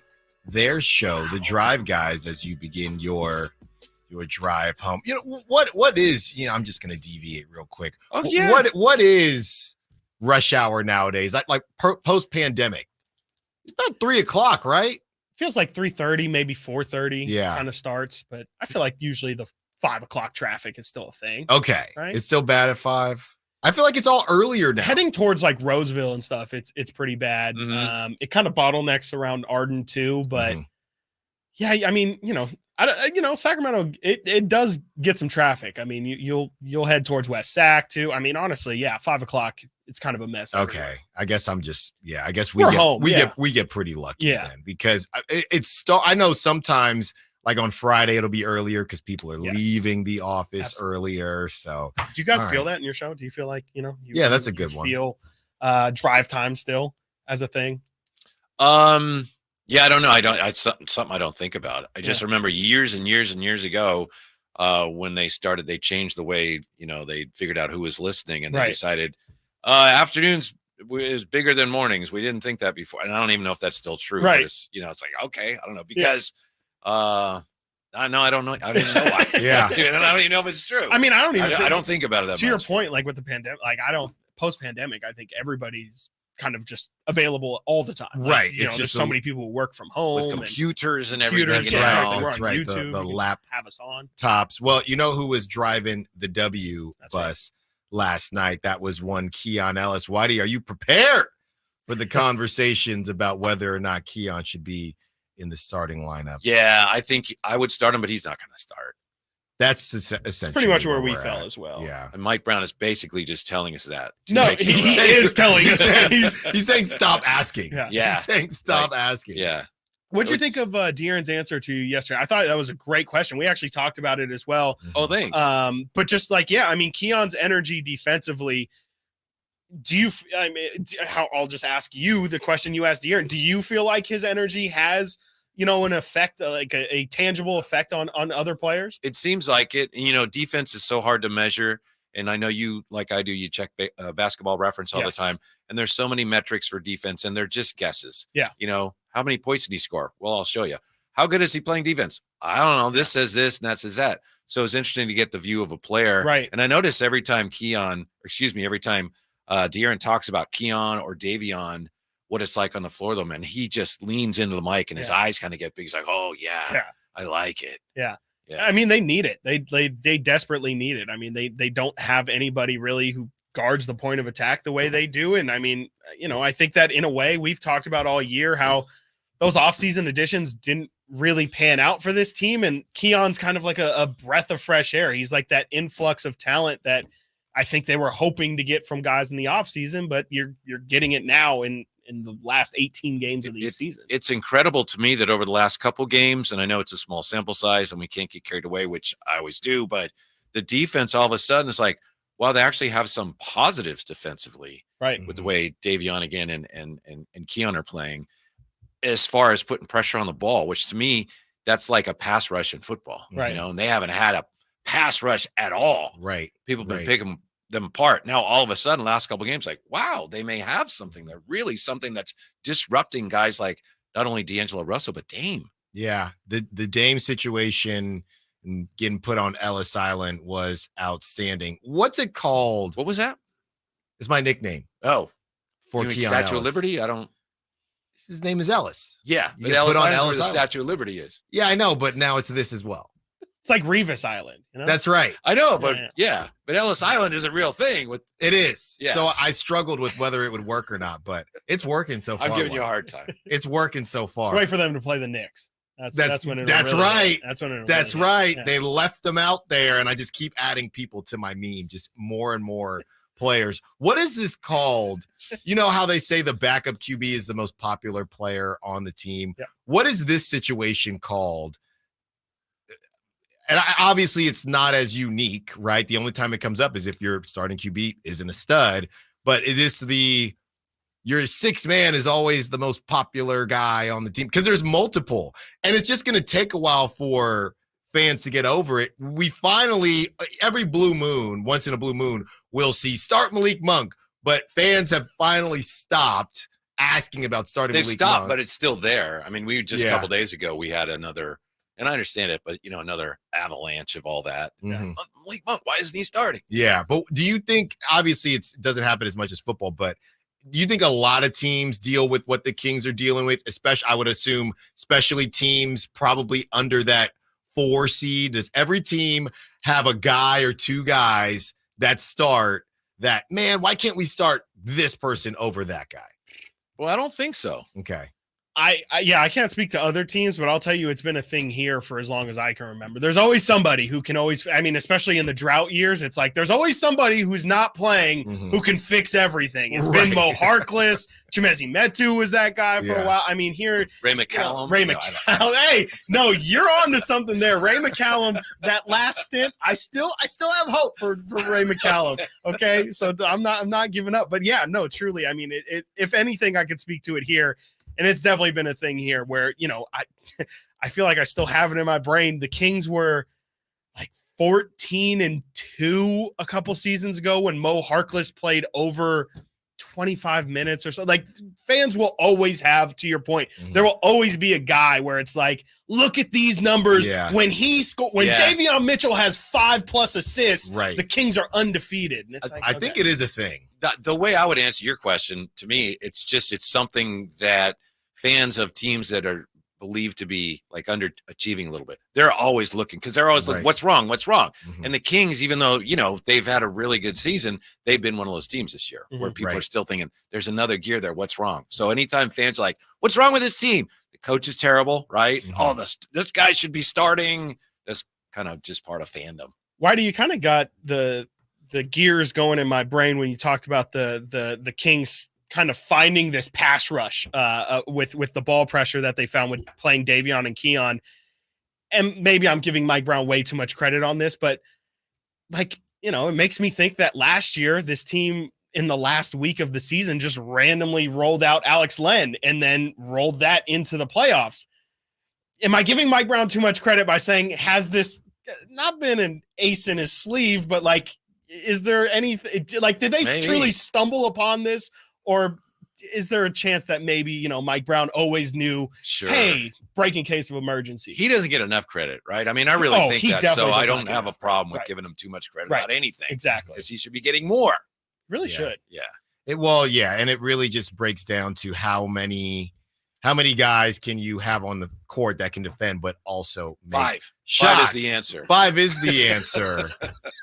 5. And with that, the Drive Guys are up next. Thank you for listening to Stiles and Watkins. Thank you to Simone. Congrats to our winner. Thanks to all the callers today. It was great. Sack Chat, everyone. And until tomorrow, secure the bag, light the beam.